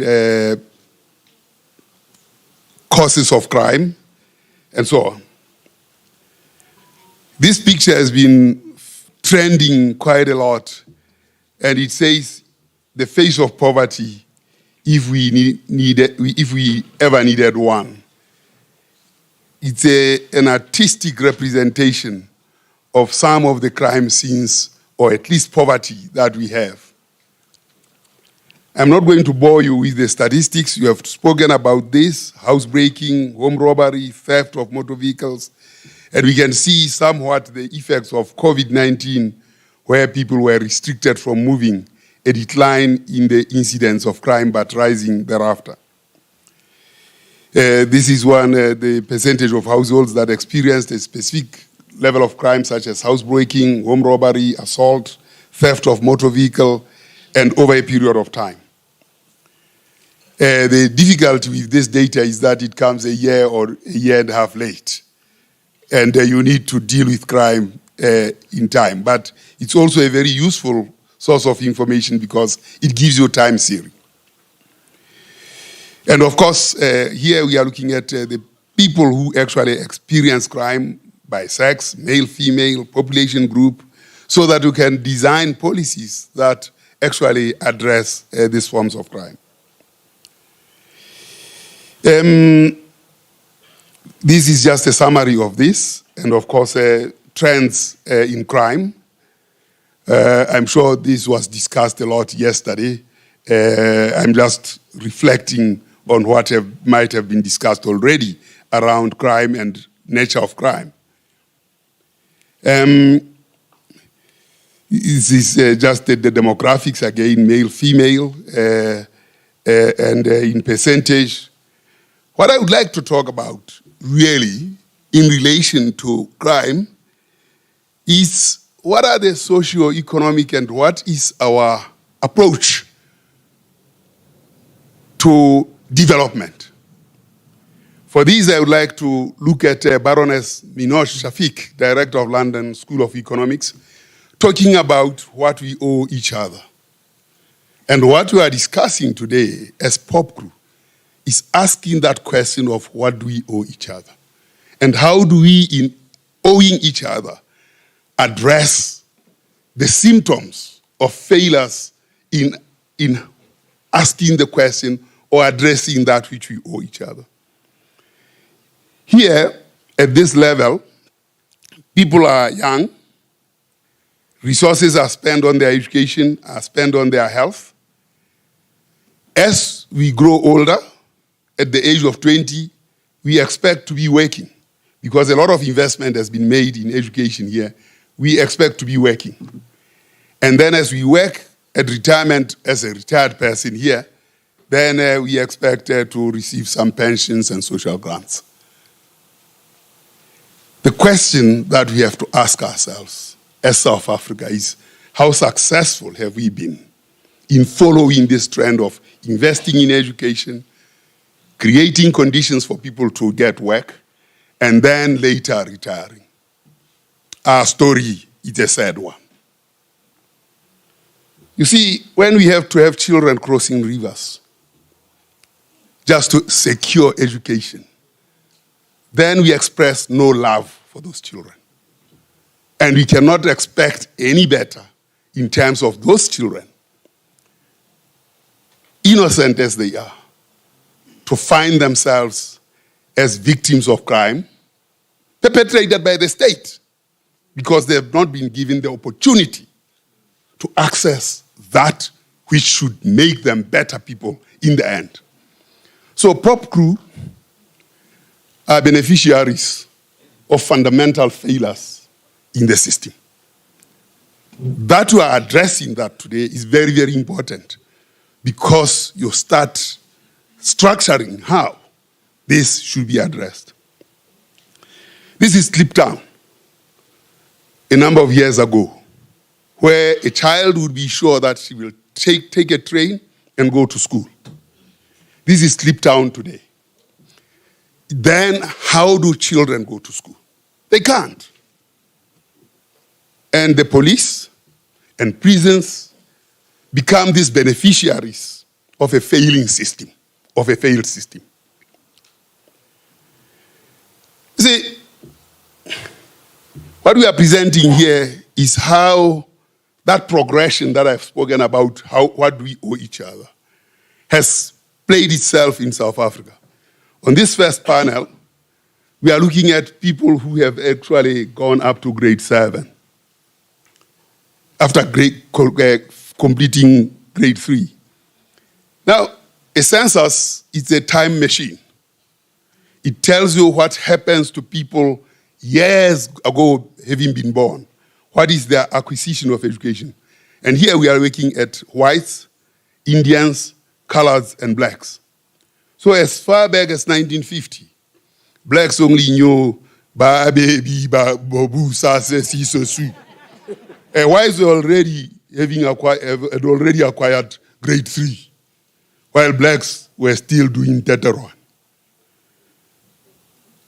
When it comes to grade 9, you can see that blacks have fallen even further. And then, of course, when you go to grade 12, you can see that while liberation has brought about improvements, such that we have caught up with whites here by 2000 in terms of grade 3. We also caught up with whites by 2020 at grade 9, but we have fallen far behind in terms of grade 10. And blacks are the majority, a serious resource. Now, this gets worse. If we are doing well in education, we are looking at this for people who have having completed matric, went on to complete a degree. What we have here, this side, there's different race groups, and across here is time. And we have to find out what has happened since time in this time plot. So if the graph goes up, it means we are doing better. If it goes down, it means we are doing badly. And you can see the red graph shows what we do as black people. This is more recently. So you can argue, incorrectly so, but also the facts say so, that at this point here, blacks were doing better than doing here. Here, for every one black person that graduated, there were 1.2 whites that graduated, as a proportion in their own population group. Over time, we can see that here, for every one black person, as a proportion in their own population group, there were 6 whites graduating. Not because whites are doing better, but because blacks are doing worse. Even though, in absolute numbers, there are more. This is a picture of a leaking bottle. If you want to fill that bottle with water, it will never fill up because it is leaking. And this is not because blacks don't do well. They were doing well here in the 80s because they were paid for by the UN, by the churches, by everybody in Soweto. Business people send their children to university, paid for them. Here, we are not paying for our students. And therefore, they take longer at university. At times, they actually drop off. So this is the problem of performance of the education system, which is wasteful. And you are beneficiaries of these wasteful processes. And we have to try and bring police and correctional services to correct something that has already bolted. This is the situation. Now, soon we'll hear politicians talking about what we are going to see next year, the elections. Now, South Africans have their priorities: access to reliable water, employment, and cost of electricity. This is what South Africans see as their priorities. Priority number one, reliable water. Priorities number 2, employment. Priority number 3, cost of electricity. I'm sure if the Statistician General sends this report in 2022, of Census 2022, priority number 1 will be surely not only the cost, but the absence of electricity will be what we are mired in now. Now, look at priority education. It's priority number 15. Now, the political system is not going to prioritize education when society says it's priority number 15. So your essence in discussing these things and the outcomes of this have to address these issues of education. Now, if you think about it, 30 years into democracy, you realize that here, this side, we are looking at people who are employed by age 55 to 64, 15 to 24, 25 to 34, 35 to 44, 45 to 54, and 55 to 64. This is employment that we measure here. This light blue is employment as of 2008 for respective population age groups. You can see here that suddenly, by about 2018, the youth lost their absolute number in employment. That's tragic, completely tragic. That in 2008, 4,844,000 of these people here were employed in 2008. But by 2023, less, which is 4,600,000, they've lost 200,000. And they are a growing population. So in a space of 14 years, we find that the youth who are 25 to 34 have lost their absolute share of employment. It gets worse for those who are 15 to 24. They were about they were employed at the time for these ones here, 1,595,000. Sorry, I'm looking at the employed. No, I must be up here. 1,675,000 were employed, those who are 15 to 24. And by 2023, only 1 million were employed. So they lost 500,000 of their share of employment. The only places where employment has increased, it's up here at 35 to 64. So when you are a South African young person, looking at this data, you cannot see a future in this country. Absolutely not. I have rabbits at home. And I see some of these rabbits eating their young ones. That's what we are doing in this country. That we are eating the future. Absolutely of our children. So that is why this is so critical. Because you are looking at the consequences of this neglect. And out of this neglect, we have to come out as civil rights movements to ensure that we get to the right space. Now, here we are looking at what has happened since 1994 up to now. We are looking at the population that is white, the population that is Indian, the population that is colored, and the population that is black. For those who have acquired skill over a period of time, and we want to see what has happened over that period from 1994 to now. So, we look at 1994 to 2016, and what we see is that the proportion of those who are skilled amongst whites already was 50, 42, 50, 48, and amongst blacks, those who are skilled, 11, 12, 16, of course, we have just come out of the bar, baby, bobu, sase, sisosu. Now, fast forward to 1994, not only had the skill level of these people here not increased, it actually has decreased to 14% when it was 17% before. That's for 25 to 34. That the proportion of the people that are skilled has actually decreased over a period of time. Now, we go to 2017, we see the same picture. I think you get the rhythm. And then we go to 2020. And of course, if we go to 2023, I'll be analyzing this and see what has happened since then. You can see that this group here, this cluster of blacks, has not actually moved an inch when the other population groups have actually excelled in the level of acquisition of skills. So how then can democracy work for us? The consequences that we see here are the failed education system.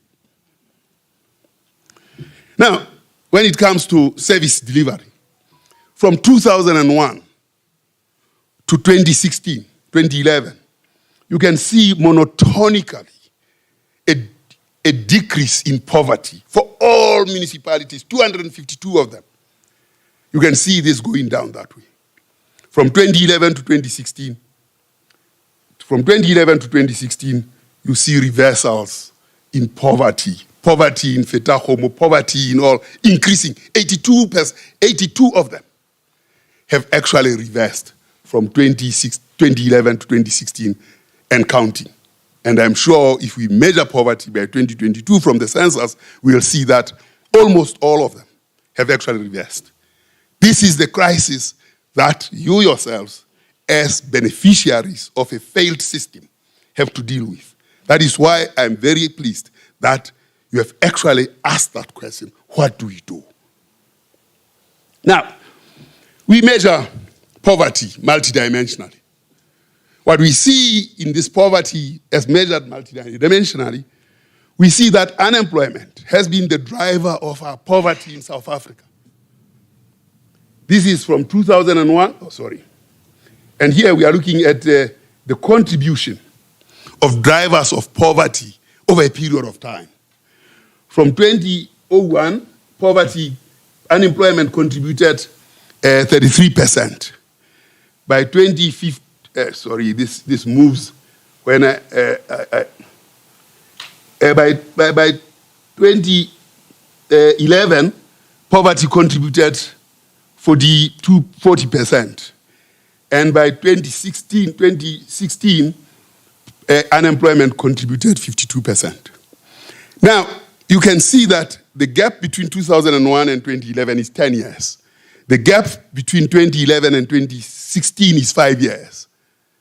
The difference between 2011 in growth is 7 percentage points. The difference between 2011 and 2016 is 12 percentage points. In 5 years, we have moved 12 percentage points compared to 7 percentage points in 10 years. It means that unemployment has been an accelerating contributor to poverty. Join that with education. 2001, it was about 14 percentage points or 16 percentage points. My eyes are failing me, but by 2016, it was 11 percentage points. Add 11 percentage points to 52 percentage points. Our problems of poverty are driven by lack of education and unemployment. 63% describes our fortunes. Now, we are going for an election. We'll be talking about water, sanitation, and all these other things, which contribute, important as they are, but they contribute less.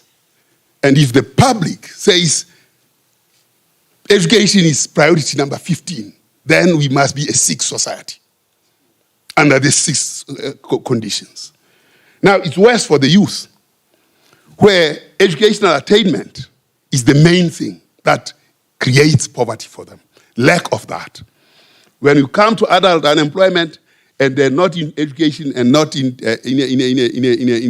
employment, in training, that 35% plus 16 plus 15 comes to 66%.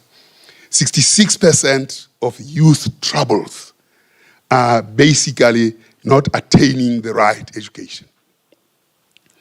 Now, these are the things that, when we talk about crime, are the things that cause us crime. Young children who are not born criminals have been transformed into criminals because of a failed education system. Now, there are things here that we have to confront. There are things around how the beginning of life is driven in South Africa and in the world.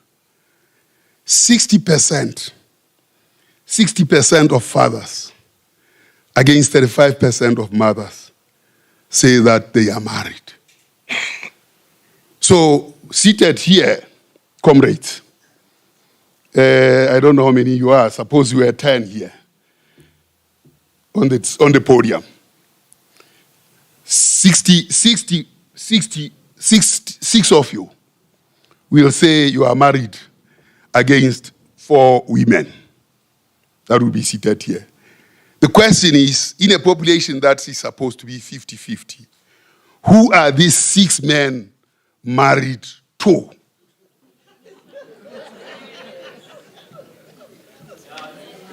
And this is very profound because when you look at birth certificates, 65% of the birth certificates do not have the name of the father. And this is the trouble that we have in this country. Now, when you think about education and financing of education, particularly our government, when Msholozi said, pay for everyone, National Treasury went nitpicking and said, pay for only the poor. Now, you see, the problem is that people don't analyze this data to understand what is at the heart of gender-based violence, where women are actually subjected to this treatment of absent fathers who claim that they are married. And then, of course, our education system, our education minister looks at this is the father, this is the mother, this is the income they earn. So the child should should pay fees for himself. That burden falls on the mother because the father had long gone. Now, that is at the heart of our gender-based violence, where women remain victims of this. And of course, men are victims too. Victims. When I was growing up, I looked after donkeys. And one of the things that I saw in 1967, after this donkey this mare had aborted almost 4 times. And we were worrying, what is the problem? Because the colt comes full term. It can't be it has aborted. Something has happened. You know, one day, 1967, I remember very well, when this mare gave birth, there was a donkey that came galloping, a male one. We were there, we managed to rescue the colt. Your mission is to rescue the colt. It survived, and we knew what the problem was. And then as the boys who were excited in the village talking about this donkey, the other side of the village, they said, there's another one that behaves exactly like this one you saw. So he said, so this is experimental design. This is science at its best. So we had to start thinking, why is the case that these 2 donkeys, what is similar to them, in them, they were both castrated before they could sire. There were others that had been castrated and they didn't behave that way. And they had sired. So when I talk about victimhood of men, it is about this raw behavior of a castrated donkey that never sired. So unless you understand this in those terms, and this is what I saw when I was 10 years old, and we could do that analysis in the village as boys to understand what causes this. So respect for research. So, well, where are we? From 2016 to now, there is no growth, and the Treasury tells us that we will grow only at 0.1%. So there is no... So I want to bring an assessment to ourselves. And this matrix of assessment, you have probably, I would recommend you use it. The matrix is about what are the expectations and what are the levels of satisfaction. On this quadrant here, where expectations are high and stakeholder satisfaction is low, the action is to prioritize. Where expectations are high and stakeholder satisfaction is high, my God, South Africa, World Cup. There your action is to maintain and continue doing better. Where expectations are low, but satisfaction is high, I mean, that's a wonderful place. That's where you have to innovate. But where expectations are low and stakeholder satisfaction is low, that you should drop. Government did the right thing by dropping the 20-meter flag because there were no expectations and the satisfaction was also. So now the question is, what in South Africa as it stands, as you ask the question, what goes into each one of these quadrants? Is there a quadrant in South Africa where stakeholders' expectations are high and satisfaction is high? I have to search very, very hard for that.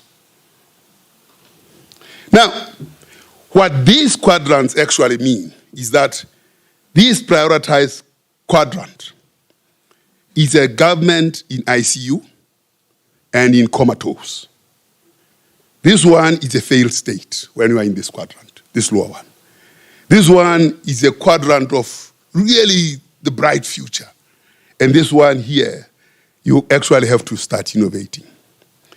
The question that Abraham Lincoln asked us is, do you think we choose the times into which we are born, or do we fit the times we are born into?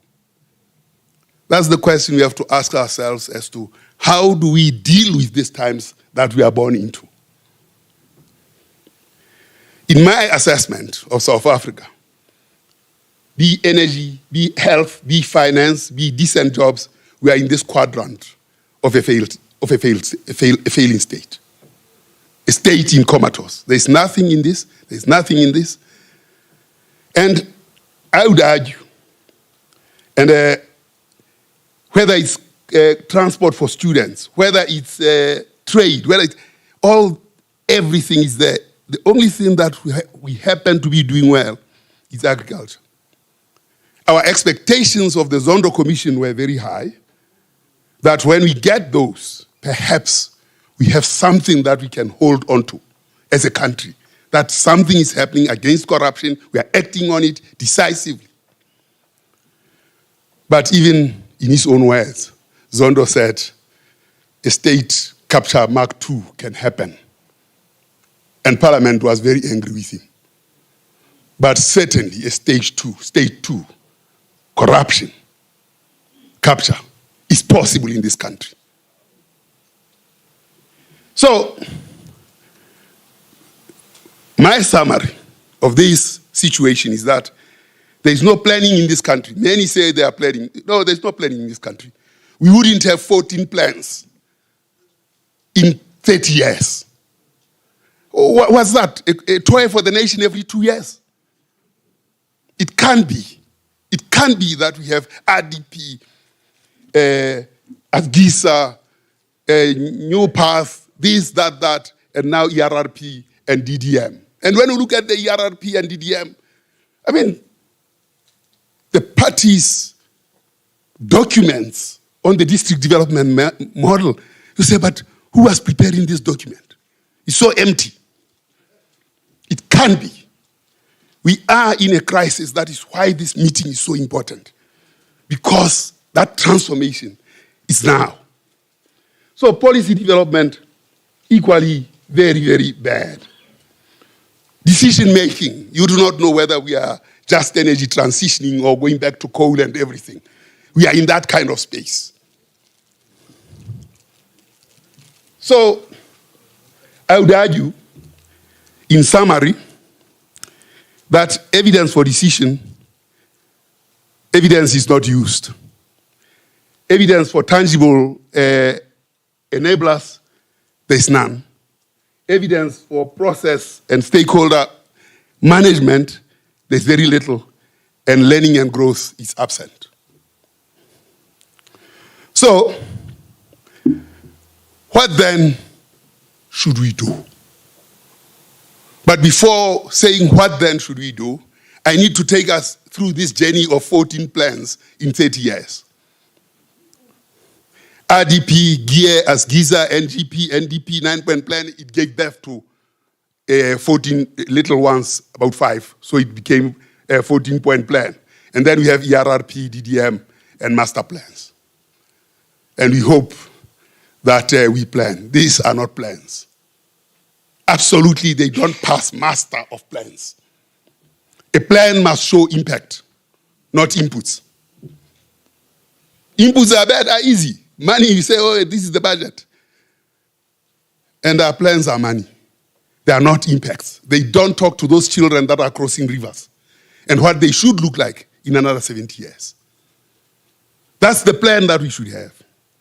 Now, 1993, there was a matter of Montflair scenarios. The Shell scenarios. The Shell scenarios were talking about, is a settlement negotiated?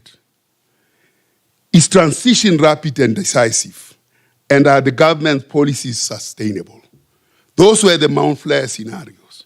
Those were the questions that were asked. When we moved from the RDP, we had ticked all the boxes that the settlement is possible. In fact, it was going to be rapid because Madiba took over the government after Chris Hani was assassinated. So it was rapid. Are the government policies sustainable? Then we went into gear. We went into IMF and World Bank prescriptions. And then the promise was the flight of the flamingos, an inclusive democracy and inclusive growth. At the end of 2000, growth was not inclusive. Democracy had been inclusive. The government then changed gear and went into Asgisa.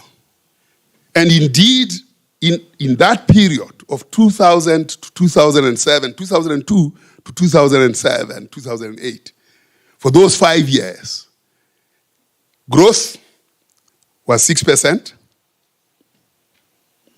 Poverty had been reduced significantly. Prices had dropped and normalized. Gross fixed capital formation was moving at 25% per annum. Credit extension was at 15% growth per annum. All those were policies that led to that change where we saw Shosholoza. Unemployment dropped from 30% to 22%.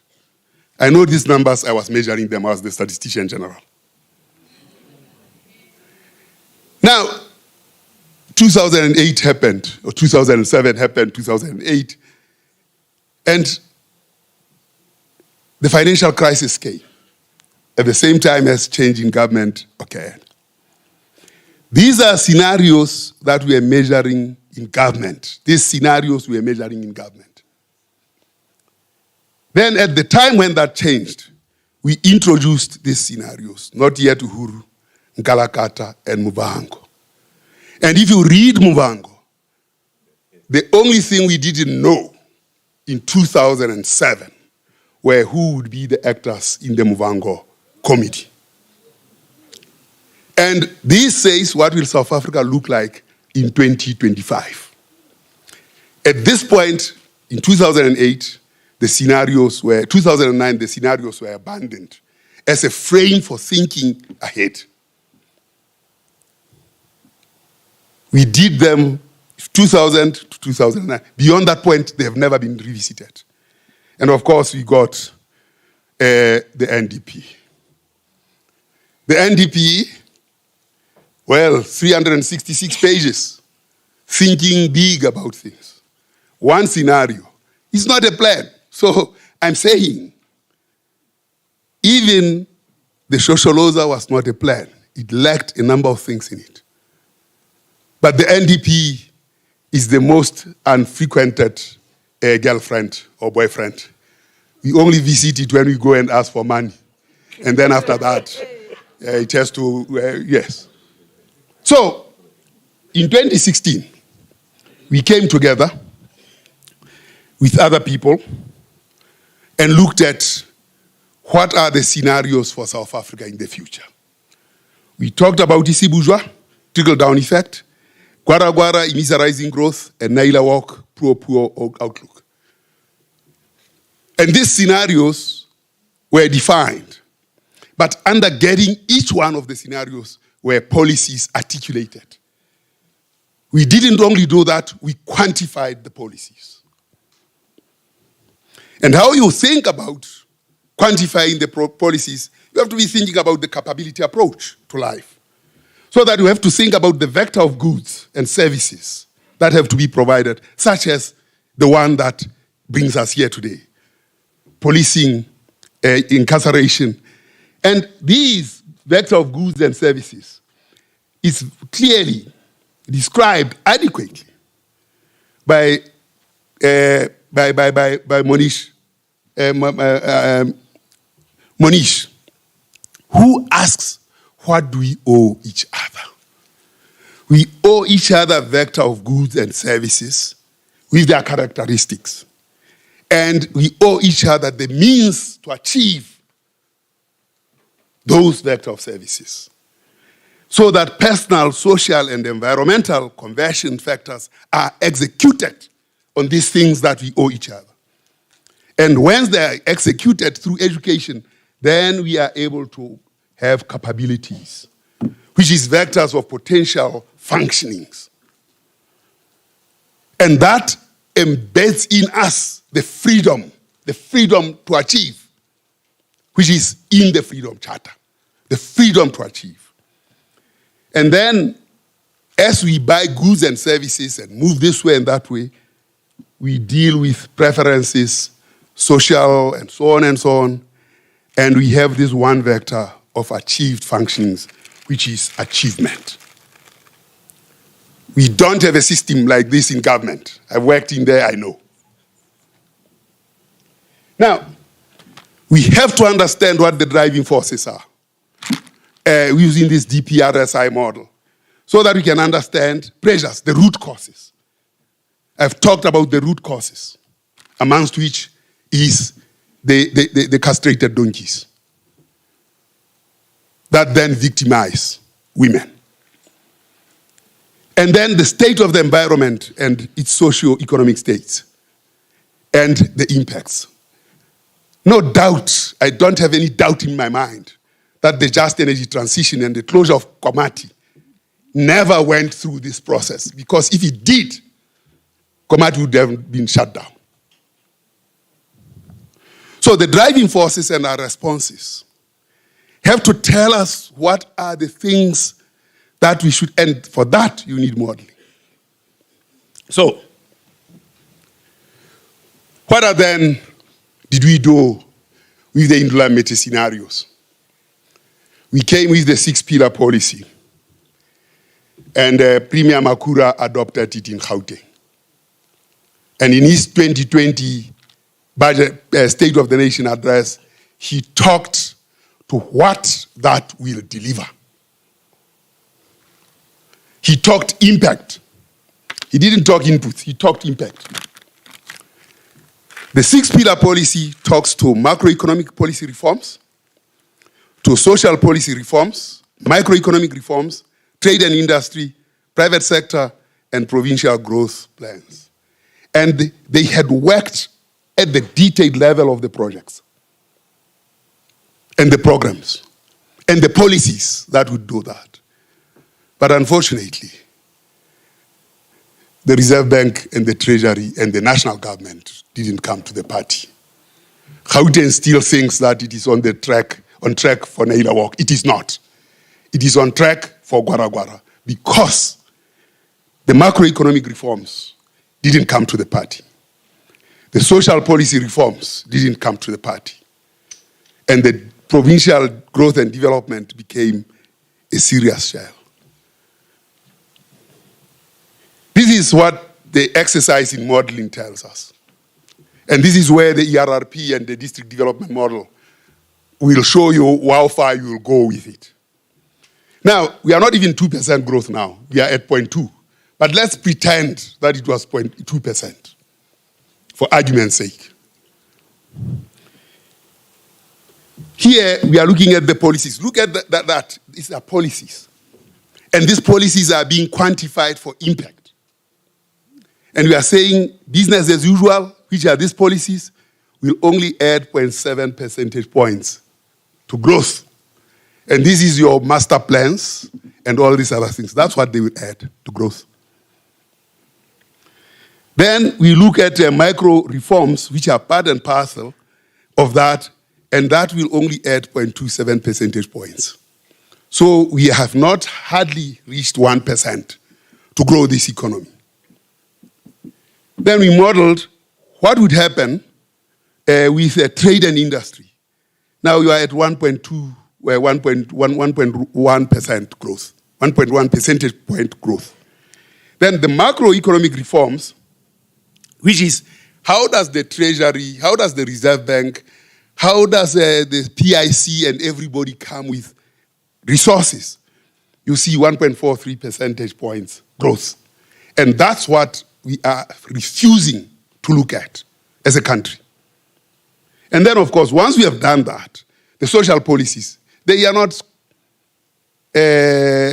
significant in terms of influencing growth, but they are social compact enhancing. Because when you bring big, it means you are building that social compact. Now, then private sector contribution, once those things are there, 0.79% growth. And then, of course, other sectors. And it is possible. Had we acted in 2020 on this to grow this economy? Business approached government in 2020 with a list of things. Approached government and said, can we implement this during COVID? Government didn't have instruments to absorb this. Business felt snapped. Not that the things that business was coming with were going to deliver, because there was no path. But certainly they had indicators of impact that said we want unemployment reduced to 15%. We want poverty reduced to 0.43. They had these indicators. Now business has gone back to government, and this time around they didn't even come with indicators. They came with 3 crises: crisis of electricity, crisis of and another crisis of logistics, and crisis of energy. Now, all that they had come with before has been lost, because at the time they came with indicators that showed unemployment, poverty, inequality, growth, debt to GDP ratio. Now, all those things were necessary and are necessary for us to move together. So, what government has not done is to sit down with business on those targets and say, business, we are not leaving this room unless these targets are met, and show us the roadmap. Now, after 3 years, another crisis comes. After 2 years, there'll be another crisis. Of course, there's an election. Everybody's attention is on who wins the vote. But the crises will come and revisit us. Until such time, we use evidence-based, modeled economy. We are not going to go any further. This back of the envelope calculations on inputs without impact will not take this country forward. This is the difficulty that you are addressing. The consequences of neglect, the consequences of inaction, the consequences of ineptitude are with us. But it's never too late. We need to go back to the drawing board, and if anything we can go with is the Gauteng Naila Walk Plan of 2020. We go back to that, we get the government at the Treasury and Reserve Bank, look at those things, go back to the information that business came with in 2020, and then work on a program of aggregation using models to understand what the impact will be in the future. If we do that, we are likely to address some of the questions that we are addressing today. Let me finish by saying, we have a nation-building program. Nowhere in South Africa do whites, Indians, blacks, and coloreds sit together. Nowhere. We are in our locations, all those things. Even at work, it's only momentary. Absolutely only momentary. The only space where we have an integration index that is significant, almost 90%, is at university, where we go and aggregate, and if you are black, you'll be there for 7 years because you'll be failing again. But we have at least 3-4 years of the young people sitting together at university. When I made my input at the Hare Commission saying that pay for everyone, I was saying in 2016 at the Fees Must Fall Commission, I said pay for everyone.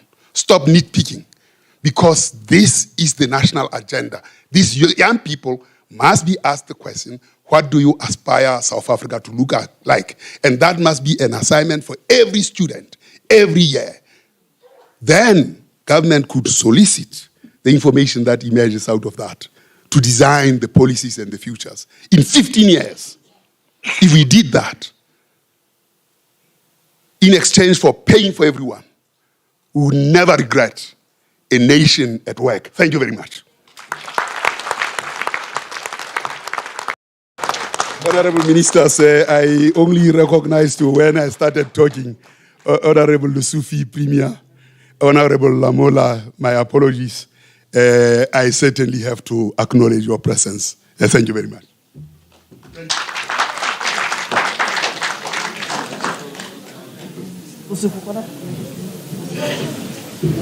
Thank you very much. Thank you.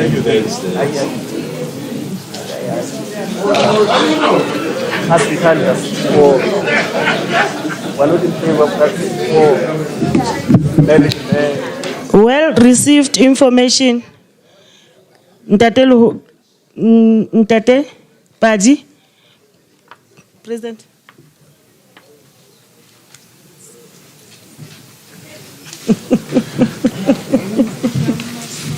After that is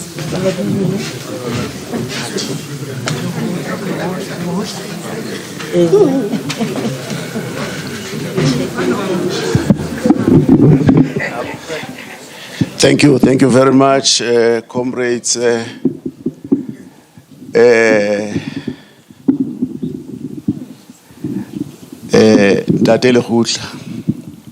Thank you very much. What an analysis. I think it will give us the building blocks as we move forward, because it gives us the basis of what we are talking about. Thank you very much. Thank you very much. And thank you very much. And for saying we are the beneficiaries of what is happening. Although you did not go deep on that, but we understood what you were intending to say. In our midst, comrade, I want to inform the Indaba that we have got the Minister of Correctional Service and Justice, Minister Lamola. Thank you, Minister, for gracing this occasion, and we really appreciate it, and we don't take it for granted. Thank you very much, and thank you for respecting this, because it's an endeavor by all of us to arrive at something on the sketch that is facing our country and that is facing our people. Thank you very much. Once more, Ntate Lekgoda, thank you very much. Yes. Beneficiaries, I said you are the victims. Yes. Of this, and this is the problem. Yes. Yeah. I will understand. Thank you.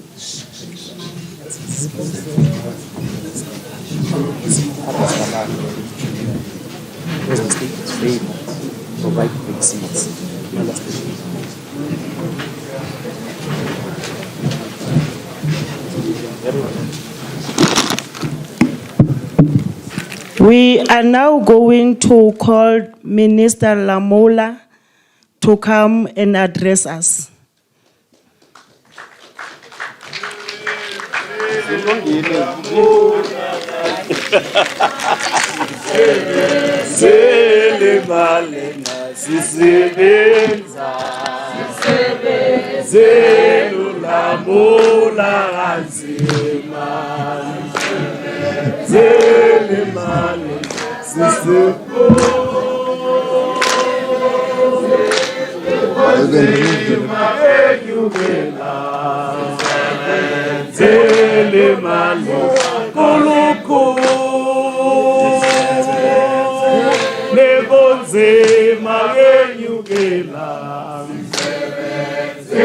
Tena sohlala sinyova zelula mola kanzima zelima sohlala sinyova zelula mola kanzima zelima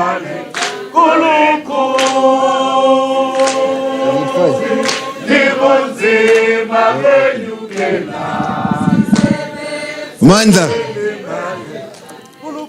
Amandla. Yeah, thank you very much, comrades.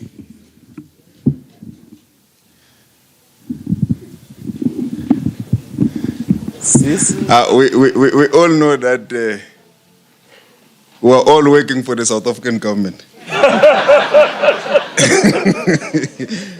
President Cebekulu and the leadership collective of POPCRO at the national level and various regions.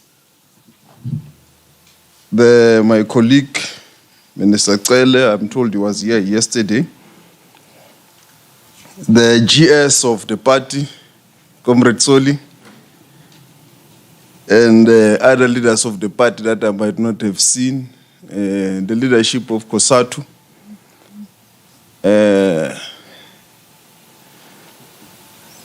and all the officials, senior and staff of correctional services that are here, the South African Police Service and other different sectors within the criminal justice cluster. The former Statistician General, Palile Hutla. I hope I have pronounced it correctly, because I know when you are still a Statistician General, you had the statutory powers to correct us when we pronounce it wrongly. And all the guests who are here, everyone, ladies and gentlemen, participants, and all comrades who are participating in this forum. I'm very glad to be part of this discussion today, of this policy conference by POPCRO.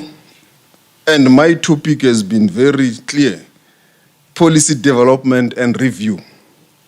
And I'm going to try to be both practical and also deal with the issues of policy review that are on my table.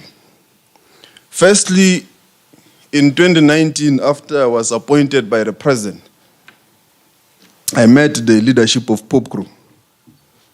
I'm not sure whether it's top 7 or Comrade President.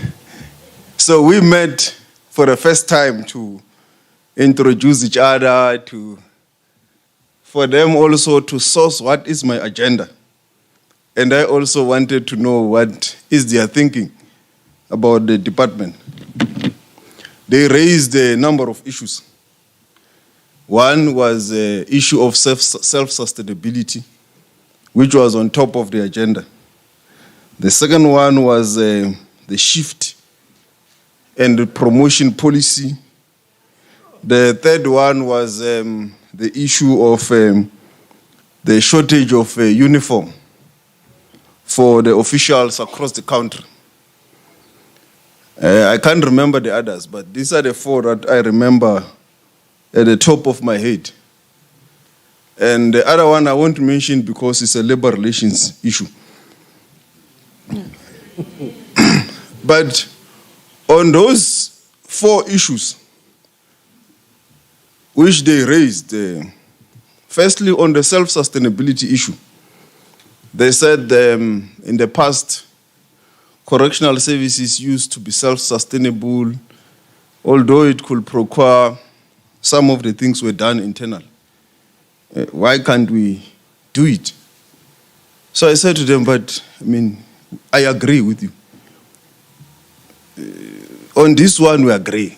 I had already informed the National Commissioner that this is what it must be done. What I said to the leadership of POPCRO is that what you need to do is then to engage the National Commissioner, and I called him that engage with them, submit how we must implement this self-sustainability in the department to him, and let's implement. And the second issue that they raised was the one I referred to, the issue of the uniform, that there was a shortage. So I said to them, in fact, on that day, I just came back from Emalahleni in Witbank to inspect the facility of the manufacturing and where we do the sewing of stuff, of uniform and all that. So I said, no, even on this one we agree. But you know that the route that we are taking is that we must issue a tender, we must get all these uniforms. If I can get your buy-in and we engage with the National Commissioner, we postpone the issuing of a tender and we sacrifice for the next 2 years or 3 years. Instead of issuing a tender, we go and buy state-of-the-art technology that we can be able to produce the uniform on our own. The leadership agreed. They said, it's fine. We will tell our membership.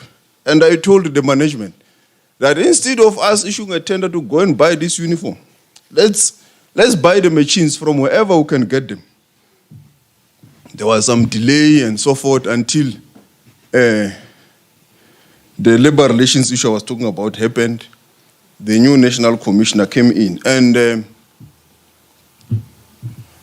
within 6 months, we bought all the machines that were supposed to be bought at Witbank. As we speak today, we have all the machines there, the state-of-the-art, and we have said employ the relevant skills and personnel, either within or from outside that you can get to enable us to operate these machines so that we can produce. I do believe that in the next year or so, we can be able to operate at maximum capacity in that facility. So I'm raising this in the context that this policy conference is very important, not only just to engage and look at the policy review, but to look at what can be implemented today. Because we are the government of the day.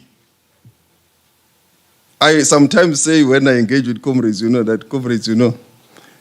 we always sing that Tambo, Slamulele, and so forth, or Mandela and all those. There's no Tambo who will wake up and ask Slamulele. It's us now. We are the government of the day. We have been given constitutional powers and powers by legislation. So what we can do, we must do it. And I thank the leadership of Pope Crow for their sacrifice and that understanding at the time, because it gave us space to implement the self-sustainability program across the country. And I can report to your members, majority of them, they are doing great. They help us to implement this program. But in the first 2 years, there was serious resistance. I don't know for whatever reason, but it was there. It took us almost 2 years to start to see action of our members across the country starting to buy the relevant equipment, the relevant tractors, what is relevant to enable us to farm, to enable us to manufacture, to enable us to do what the Correctional Services Act says we must do in terms of our capability. And as we speak today across the country, you can go to any correctional facility. There is something that is being done. Inmates are not sleeping. In any part, I can say, Comrade GS, with pride, that this correctional service and this department, even the portfolio committee, when they go, whether they go to Barberton, we don't have sleepless problems. Or anywhere, you will find inmates working with the officials in agriculture and manufacturing. The capability of the state is being restored. It may not be at 100%. It may not be at 100%, but the foundation has been laid. And it happened because of the collaboration and engagement with the leadership of Pope Crow, that the leadership opened that discussion with us. The other issues that were raised, the shift policy and also the promotion policy. I know that the shift policy is still an issue at the bargaining council. But the promotion policy, I think the leadership and the management of the department have been able to find each other in terms of how it should be done. And I want to state that as we deal with it and implement, we also have to ensure that as we recruit also with the learners, we recruit the best, the capable, and those that will enable us to implement the policies of the department. But also internally, we are beginning to see those that have got the experience, but also those that when they came in at correctional services, they themselves decided to study and better themselves. We are beginning to see them going upward to do what they've went to school to do. Whether they better themselves with a master's degree in whatever, you can now see that specialty coming through. Those that are doctors, we are beginning to see. So gradually, there is a movement systematically to identify and deal with the issues of merits that we have within the system. We still do have challenges, but I believe that with the continuous engagement, we will be able to resolve some of these challenges on the promotion policy and also on the challenges that we have. At least there's agreement on the promotion policy, on the shift system, because I think this is where we've got a more difficult in terms of finding each other because of its kind of divergent implementation in the various regions of DCS. But I do think that that engagement will enable us to finally find a solution. I now want to shift a bit to the justice system because I do believe that the Correctional Services Department reaches or it becomes the end product, or in the language of Dr. Lekhutle, the beneficiary of the consequences of our decisions. As he was saying that we are benefiting from those consequences. So the correctional services becomes the beneficiary of all these consequences of the decisions that we make. We meet today when the South African Reserve Bank yesterday announced that the inflation rate has dropped to its lowest in 2 years to 4.7%. This is very close to the mid-range targeting of 4.5%. We hope this will result in the holding off of further interest rate hikes and lead to potential interest rate drops in the quarter ahead to bring relief to many households and workers in general as the cost of living decreases.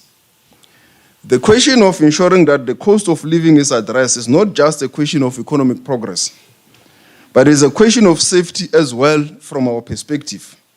If the cost of living is affordable, it ultimately reduces the temptation to commit crime in our society. Economic growth and job creation are central in the fight against crime. And I think the Statistician General has shown the social and family setup that also create the situation where the criminal justice system become the beneficiary or deals with those that society could not handle. They must now come through our system, either through the courts or various platforms. In 2017, the Journal for Urban Economics published a study by 2 economists from the Department of Sociology at the New York University. These 2 economists conducted a study on the effects of violent crime and economic mobility. The economists found that those places within the USA with higher levels of intergenerational social mobility also have lower crime rates. I think the Statistician General's presentation also reflected on some of those issues. Their account also found that where there is a presence of crime, particularly violent crime, upward mobility is inhibited. Most interestingly, the study suggests that where there is a decline in the violent crime rates, the prevalence of high school dropouts is also reduced. So there is a correlation between inequality and the type of crime society have. If the society has high level of inequality, it also means that we are going to have violent crime. And you can think of countries like Brazil, Mexico, and many others. And in the countries where is the first world or developed countries like the US and Britain, where there is violent crime is in the areas where there is level of inequality, which you can then go to localized areas.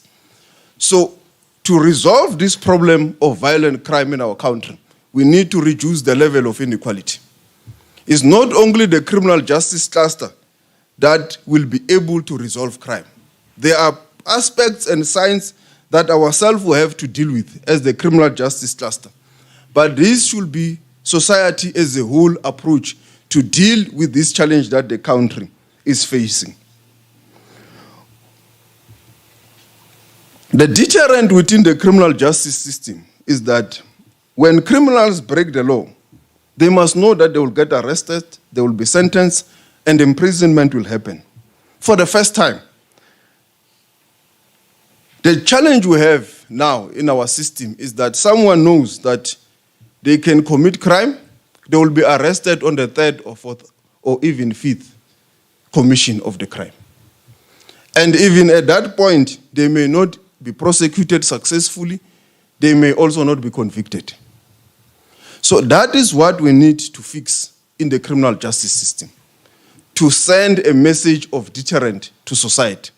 That someone must know that if I attempt to commit a crime, whether I steal a mango or a goat or it was at whatever level, when I do it for the first time, I will be arrested, I will be prosecuted, and I will be convicted, and I will be punished for it. That is the first thing that we think should be fixed in our system. And this won't be fixed if we will look at each other with a blame game. The police blaming the NPA blaming the judiciary blaming correctional services, and all that system.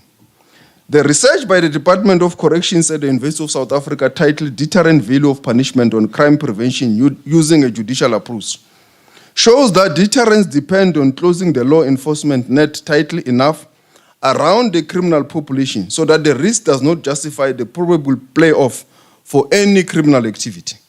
I often say the criminal justice system has a relay effect. It represents various institutions that are role players at various phases of fighting crime in a value chain process, much like a relay. Our system in government must be integrated to enable us to deal with a system of the criminal justice system.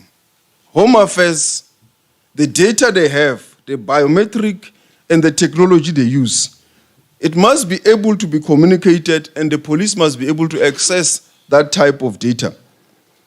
The NPA must also be able to access with ease the type of data that is with the police.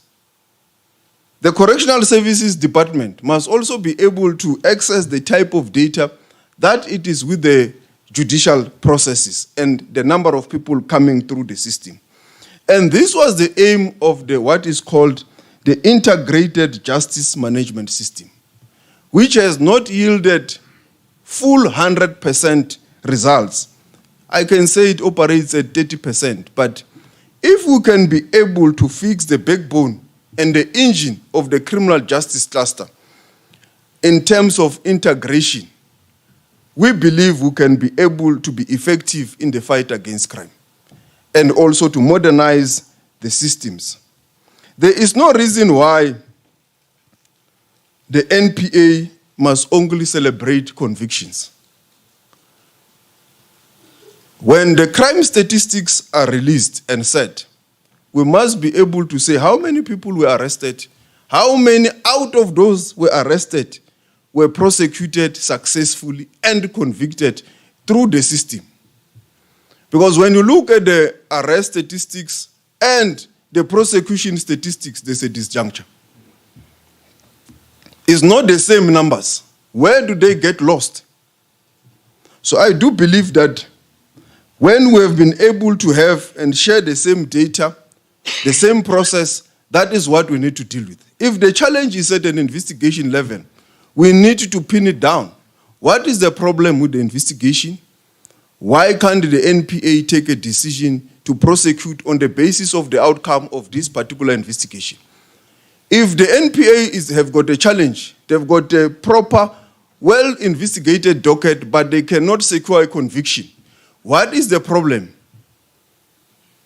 So these are issues that I do believe that are important for discussion in this conference.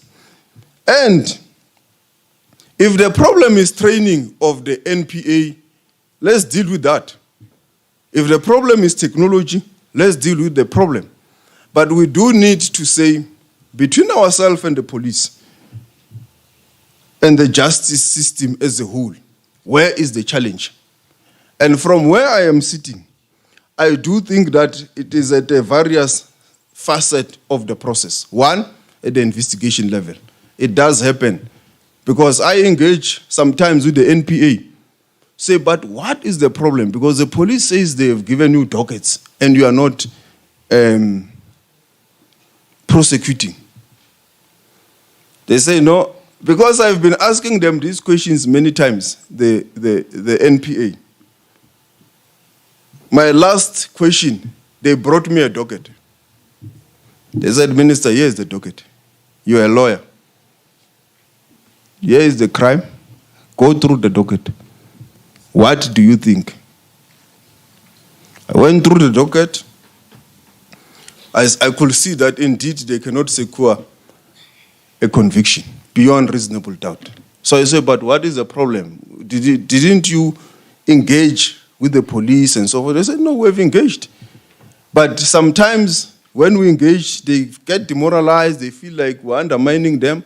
But sometimes we work very well with detectives. Indeed, they follow our instructions. And here is an example. They showed me a docket where everything was done to the teeth and they secured a conviction. I said, but why then can't we follow this template? They say, in some cases, it's possible. It's easy. It can be done. We agree. But in some cases, these crimes are so sophisticated. I want to mention a name, but they say wire fraud. Many of these very sophisticated, organized criminal syndicates need a situation where both the prosecutor and the investigator must just work together every day.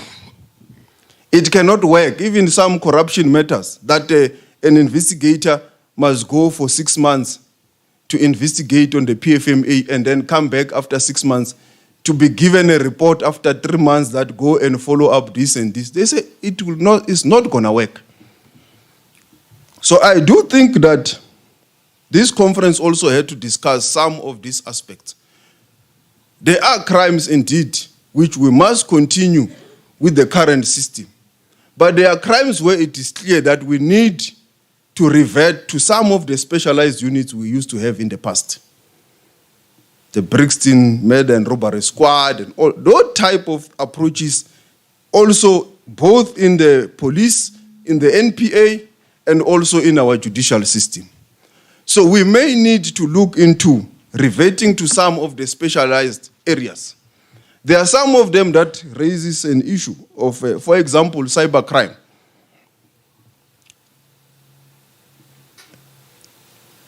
And I always also sometimes get the problems. And I'm going to come to the Criminal Procedure Act, the project we are having on the Criminal Procedure Act. The act is very clear that you must report where the crime happened. That is the Criminal Procedure Act and how the processes must be followed, even our jurisdictions. So cybercrime happened somewhere in, no one knows exactly where. So which police station do you report to? Because our law is still in that old way that you must do where it has happened. And when you go to the police station, the police says, where did it happen? Where were you when you received this? You say I was in Cape Town, but I don't know where it happened. And the police says, no, then you must report in Cape Town. Or you must report, it's fine, we will take your matter, we will transfer it to Cape Town. The matter goes to Cape Town. The prosecutor, when the docket arrives, he says, no, but this did not happen in Cape Town. The prosecutor says, no, this is likely to have happened in Johannesburg. So these are some of the things that we are currently dealing with on the review of the Criminal Procedure Act.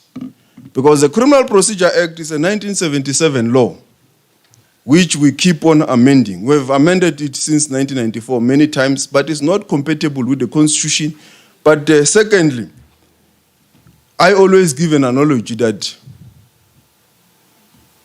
if you have got a model of a BMW of 1977, it does not matter how many times you take it to service. it does not take it away that the car is of 1977. So that is what we are currently dealing with the Criminal Procedure Act.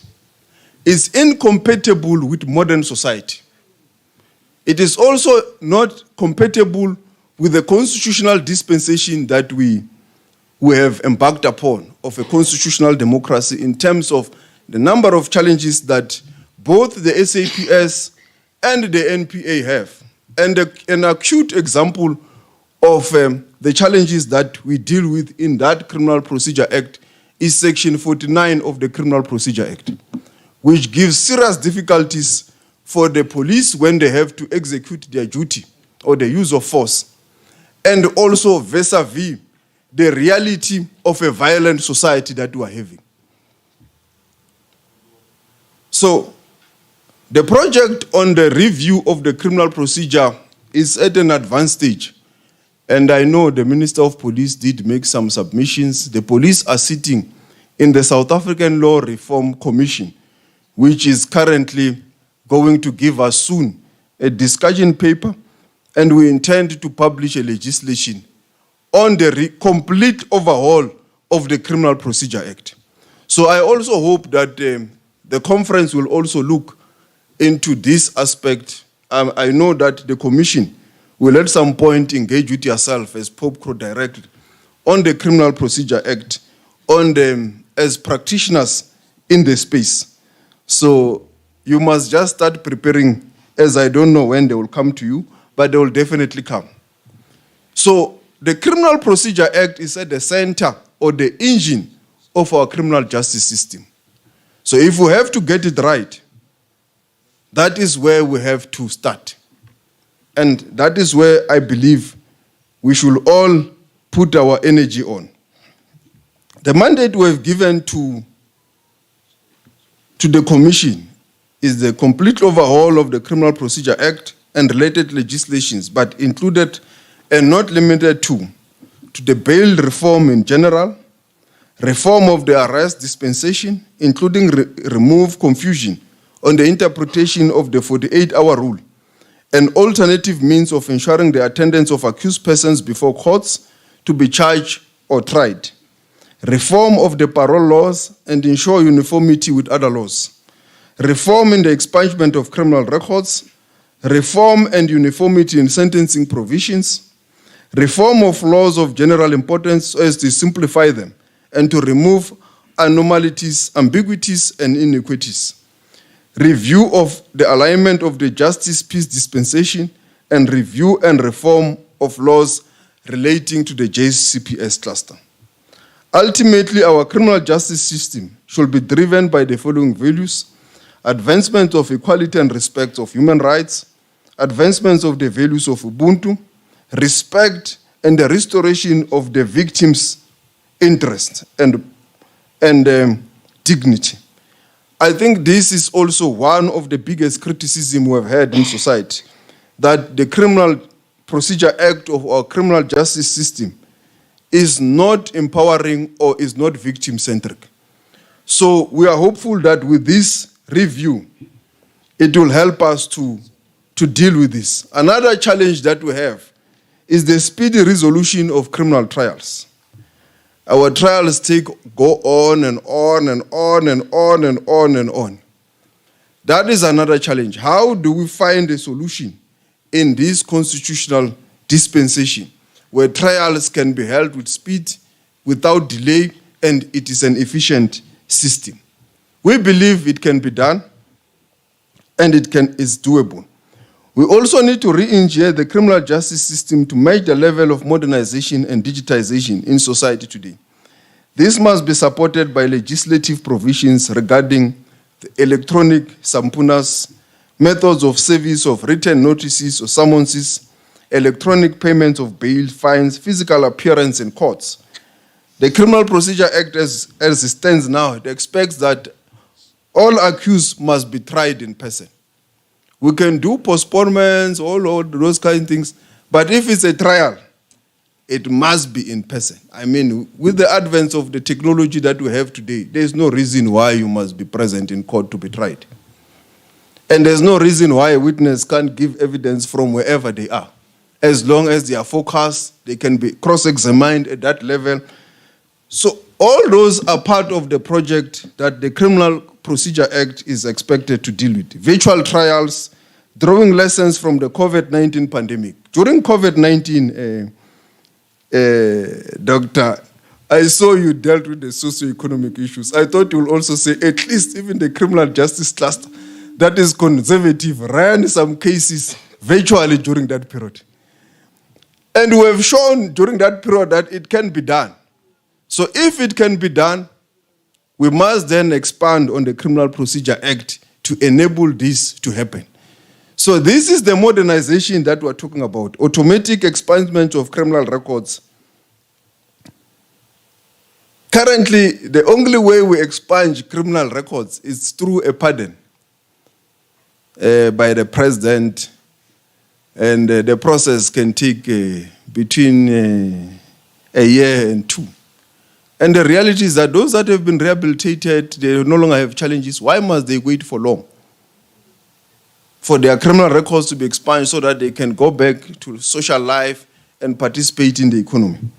Advancement to the audio-visual remands to include bail proceedings and pre-trial conferences, video evidence, including evidence gathered through the use of electronic equipment, such as drones, televising of criminal trials. It's a reality we can no longer shy away from.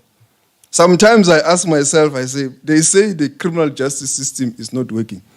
But when you wake up every day in the morning, there is no way you will not be watching something happening in our courts. Either it's a trial or a criminal trial or it's some disputes, a civil matter. You can see that the constitution is functioning.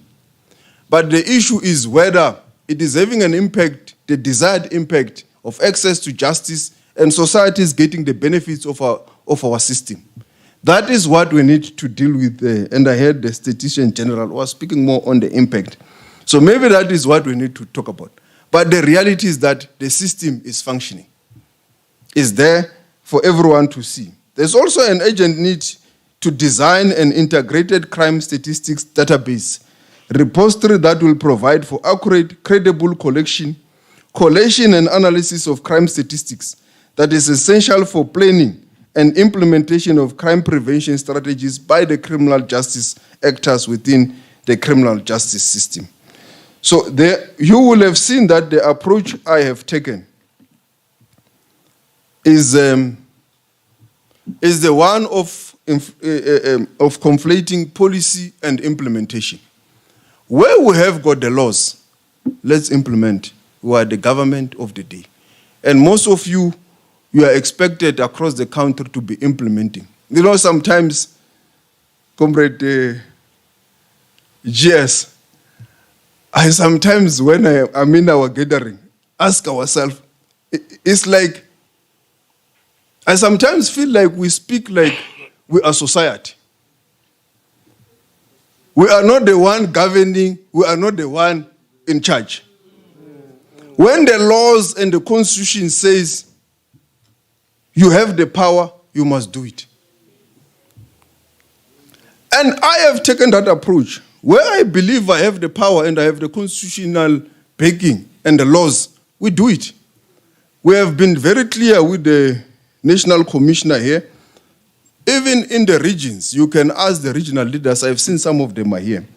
We ask them, but you have the power. Why are you not doing it?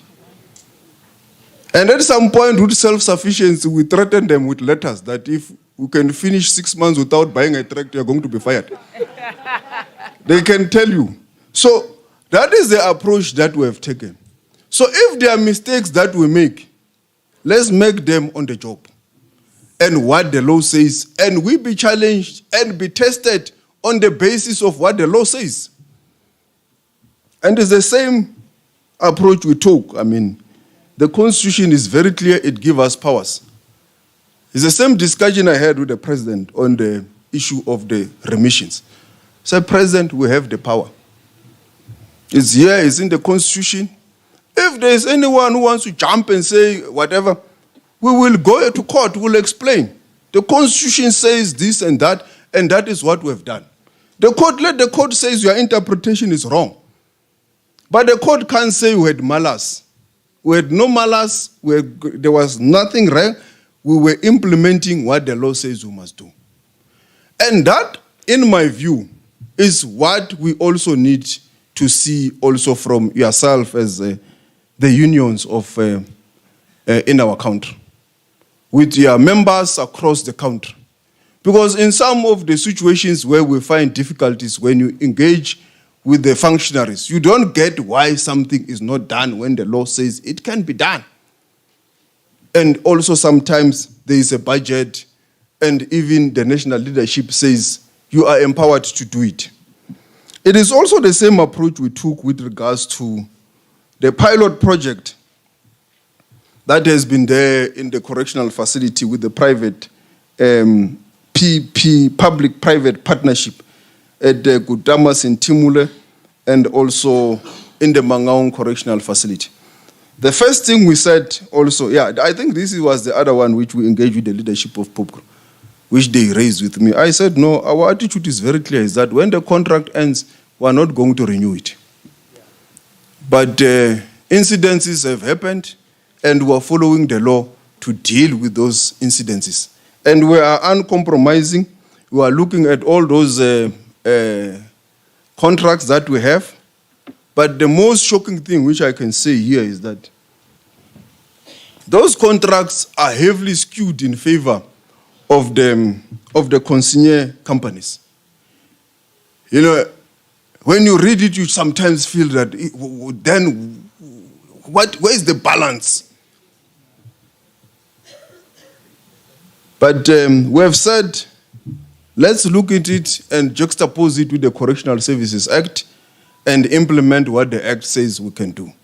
So that is what we have been doing in regard to all these issues. The last one that I just want to comment on is also within the space on policy issues and vis-a-vis a gray area. We said to the officials in the department, we do not understand why.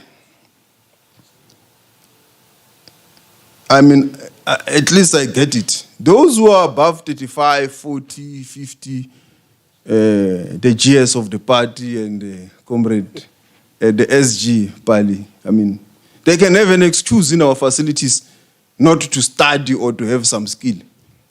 But someone who's under 35, I say no, there can't be an excuse.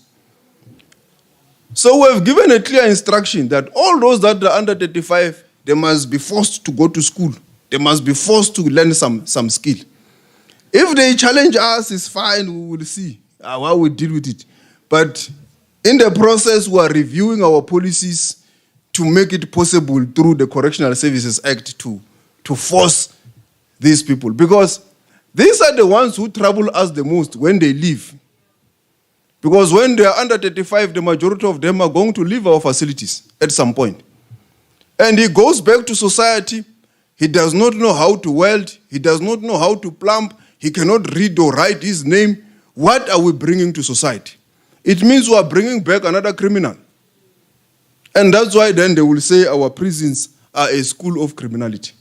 So with this, we believe that we have now started a revolution in the correctional services. In 5 years' time, there will be a difference of the people that exit our facility and the processes in terms of our internal capability, in terms of sustainability. The self-sustainability were very clear that by the time I leave office, that is what I'm going to report to the people of South Africa. That I have now initiated it and I have implemented it. And I'm very proud that it is now there, it's cemented. No one will change it because we're even going to appoint someone to deal with it on a day-to-day basis. Even if I'm not there, whoever comes in future will no longer want to go back to correctional services, that everything at correctional services must be a tender. It's not going to be possible. We understand, I mean, we will not have the capacity for everything. Some of the things will outsource and so forth, but we are very clear that what we can do internally, let's do it. So a revolution is in full swing within correctional services. And I want to really thank POPCRO that the majority of your members have really helped us to implement. And also, where we have got challenges, we have got open lines of engagements on the number of issues that has been raised by the leadership. Thank you very much.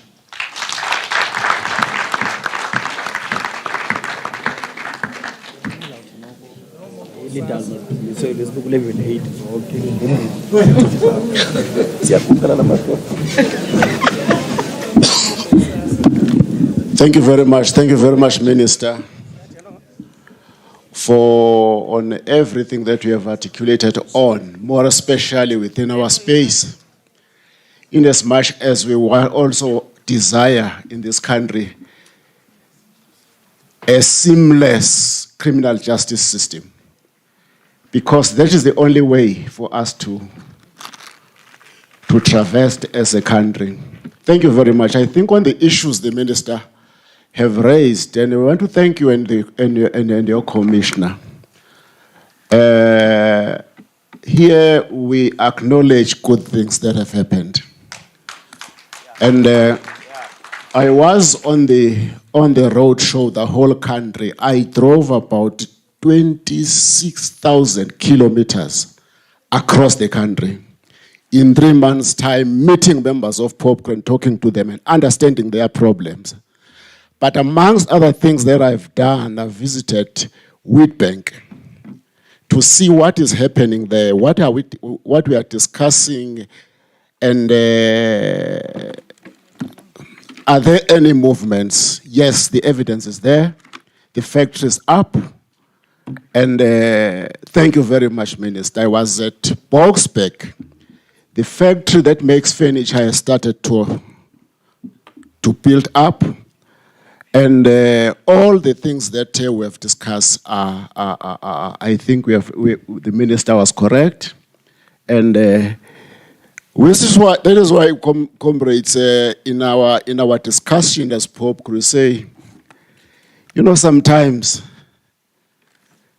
what Comrade Paddy was mentioning was as a result of having people who are just parked in Parliament, who have got no aspiration of moving forward because of their age. Age factor. Age factor will never use impact as a tool of measuring success. And you were correct. And we have witnessed what we say, and we want to see these things, these projects standing. And also we visited some farm prison, and operation in terms of your sustainability, your self-sufficiency program are starting to come up. Prisons are starting to produce their own food. Because why we raise this matter, it's because, you know, to have a prisoner in prison is more expensive than to have a child in a boarding school. And it's important that we support this, and we support what is happening in our country. And the issue of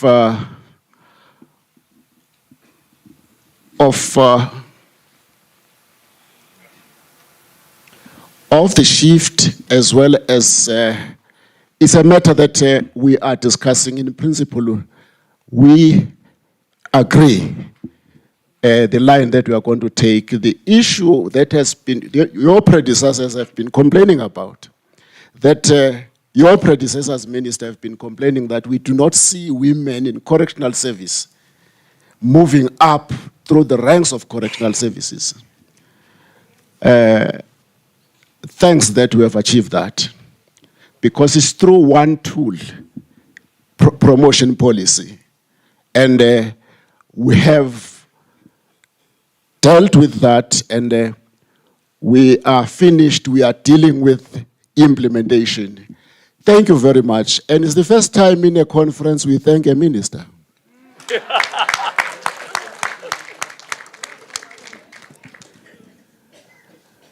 And also, Comrade Minister, of dealing with issues of private prison, which were unconstitutionally by their nature.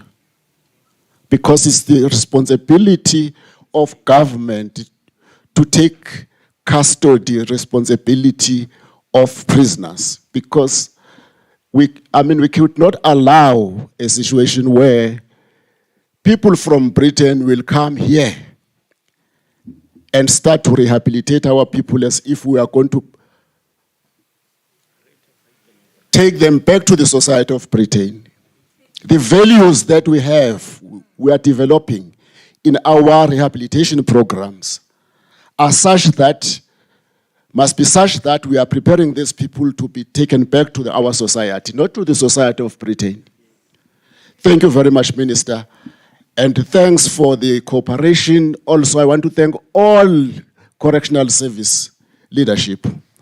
And we will support that cause. And collaboration, Minister.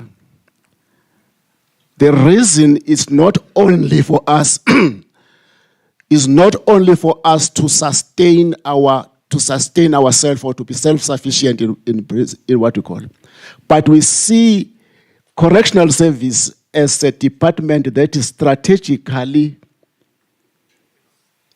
positioned to help our social ills in South Africa. The government said across South Africa, we want to encourage kids to go and do agriculture. But when these kids finish their qualifications in universities, they've got nowhere to practice the agriculture that they've studied for. And correctional service could help us in that.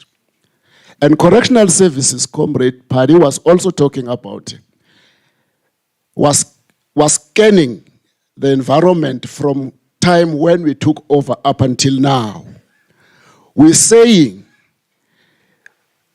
I don't know what are we going to say now, but from 1994 we said we are going to, in our manifesto, to provide water, we're going to provide electricity, even in rural areas, even in my rural area in Washbank, Itoleni, there's electricity.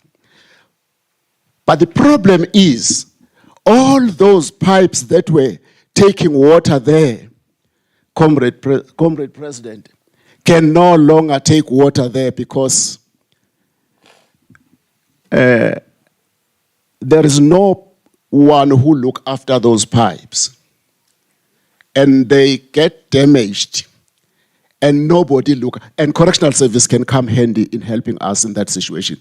So, Comrade, this dialogue does not end where we have to call. This dialogue must go on to deal with those things. And so that we could be able, at the end of the day, together with that department, also look at rural development. How could correctional service impact on rural development? That is collaboration between departments. But we feel that we are so, Comrade Minister, we are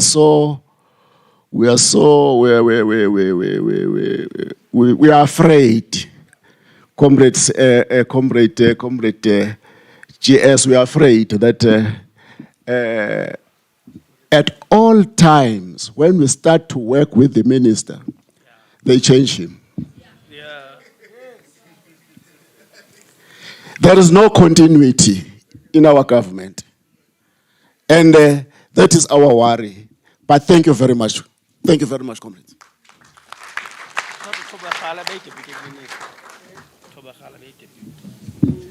We are now going to call Secretariat to tell us where are we going to have our lunch.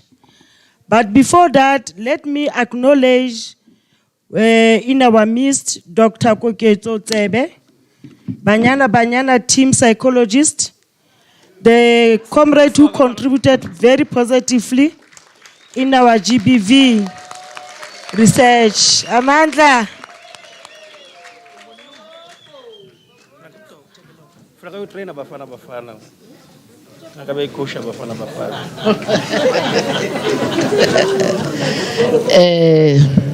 Matla,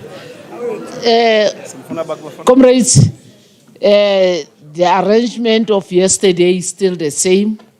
I think now our guest, you know where is Oak Chamber. You will not get lost. We will only assist those who were not here yesterday. Our delegates from provinces, you go to Pomolo. So the guest and the national office bearers will be going to Oak Chamber. Thanks very much, President. We can break for lunch. It's an hour's lunch.